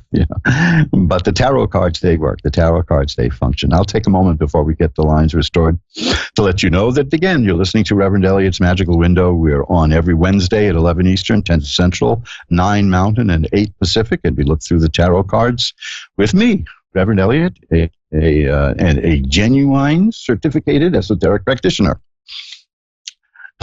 Certificated. I have a license, you see. License to magic.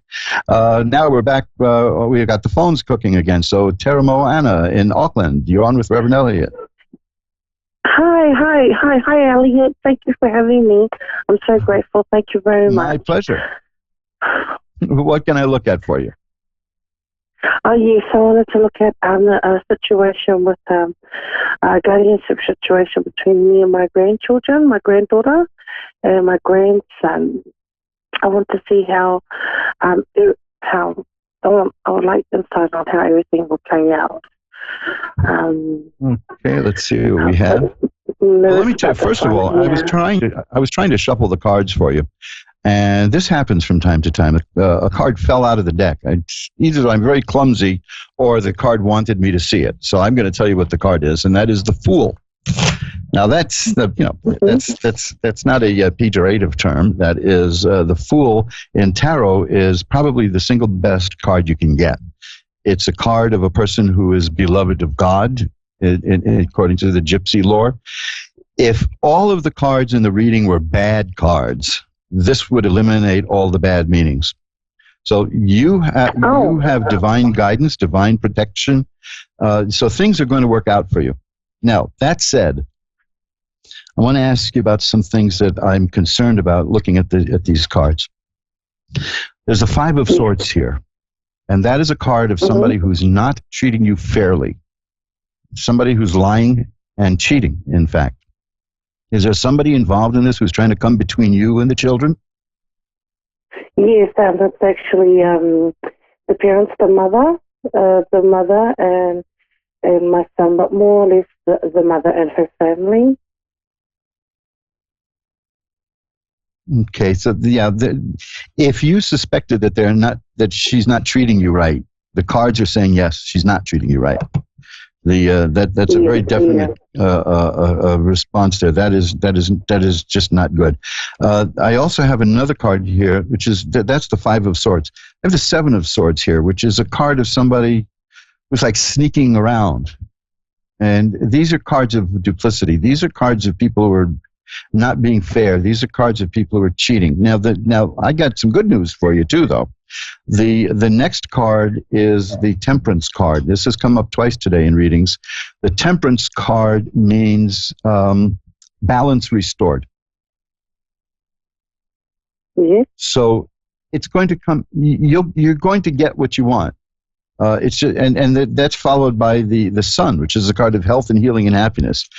It's going to work out, but the thing is that you're being mistreated. You're being lied to. There are people cheating. There's I have the 9 of Swords here. There's great sorrow and sadness. You're gonna have to deal with those people. I can only say that, to repeat, if you thought maybe there's somebody treating you badly in this situation, you're absolutely right, because they are. Yes.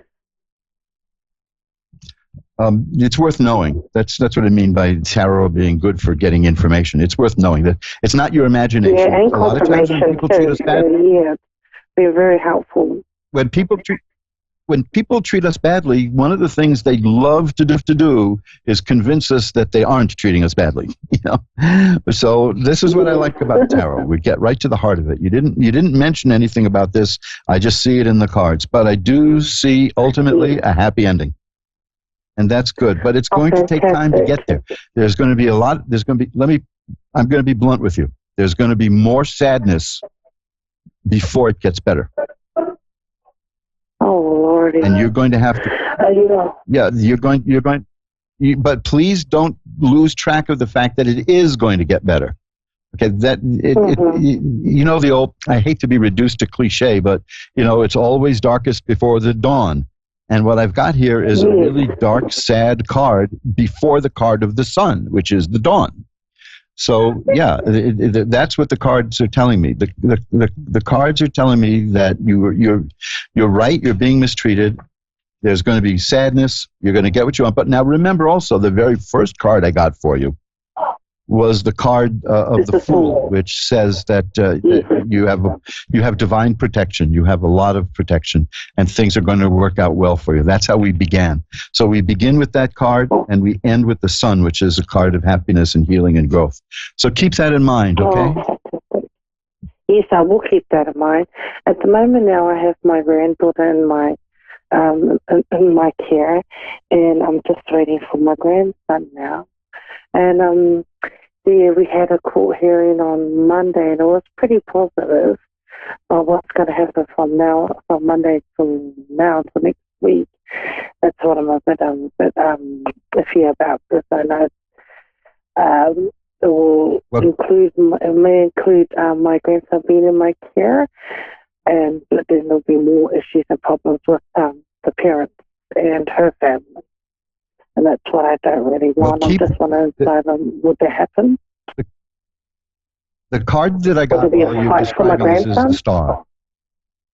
The card of the Star is here, and that's a card that tells me you have reason to be optimistic and hopeful. I don't have time to go into great detail. This is the kind of thing that I can do in a private reading, where we could spend about 20 minutes, a half hour, 15 minutes, maybe, or up to an hour if you want.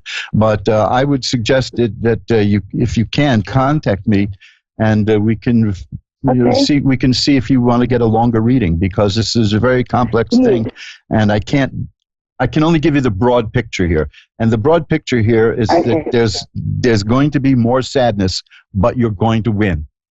I hope that helps. Okay? Fantastic. Yes. Would you be able to tell me how long this will come to an end?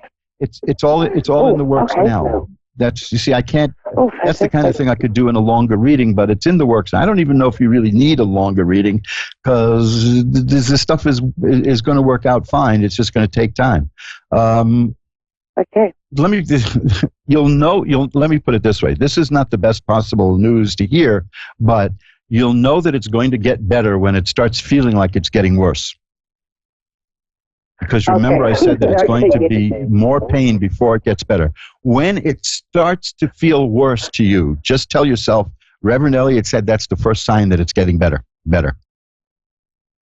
It's a paradox, but the card of deep sorrow, that card of great sorrow and pain, was followed by the Sun, which is happiness and health and growth and healing.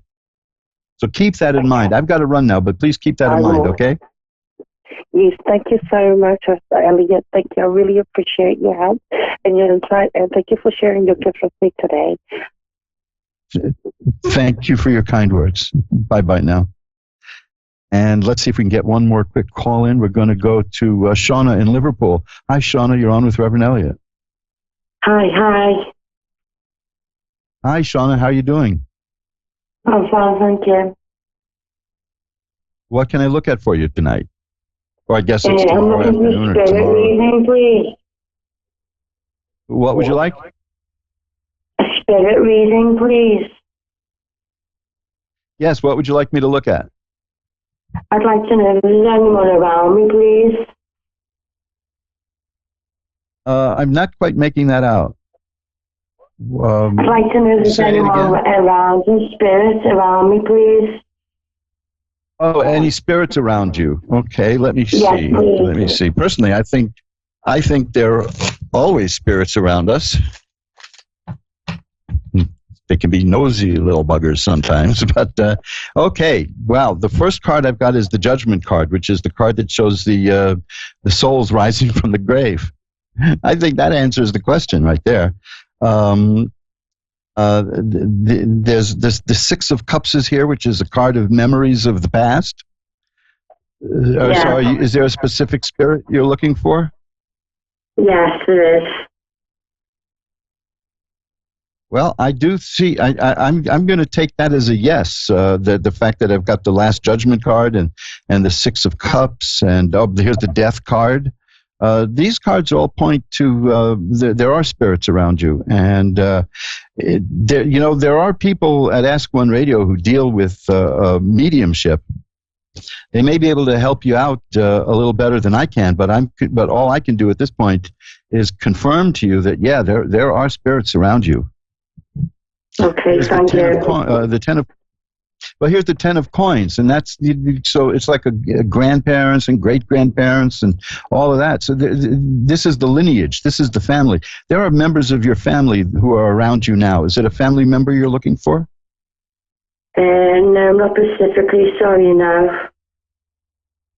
Okay, well, this is what they are there. The family members are out there looking out for you. So I've got the Last Judgment card, the Six of Cups, which is about memories, death, which just confirms the spirits, and the 10 of coins, which is lineage and family. So I do see that they have a great presence around you. You may want to try some meditation to contact them. Like as you go to sleep, picture the people you have in mind and see how that goes, okay? Okay, I will do. Thank you very much. Okay, well, I wish I could do a little more for you, but that's all I'm seeing right now. Oh, that's okay. Thanks for calling. Thank you for your time. Well, my pleasure. That's what I'm here for. Bye-bye now. And, folks, that's it. We've come to the end of another edition of Reverend Elliot's Magical Window. This is going to be like, 290 almost. I don't know. We're inching up towards 300 shows in the archives. You can, if you really, if you want to be a Reverend Elliot junkie, you can go to the Ask One Radio archives and look under Reverend Elliot's Magical Window and see hundreds and hundreds and hundreds.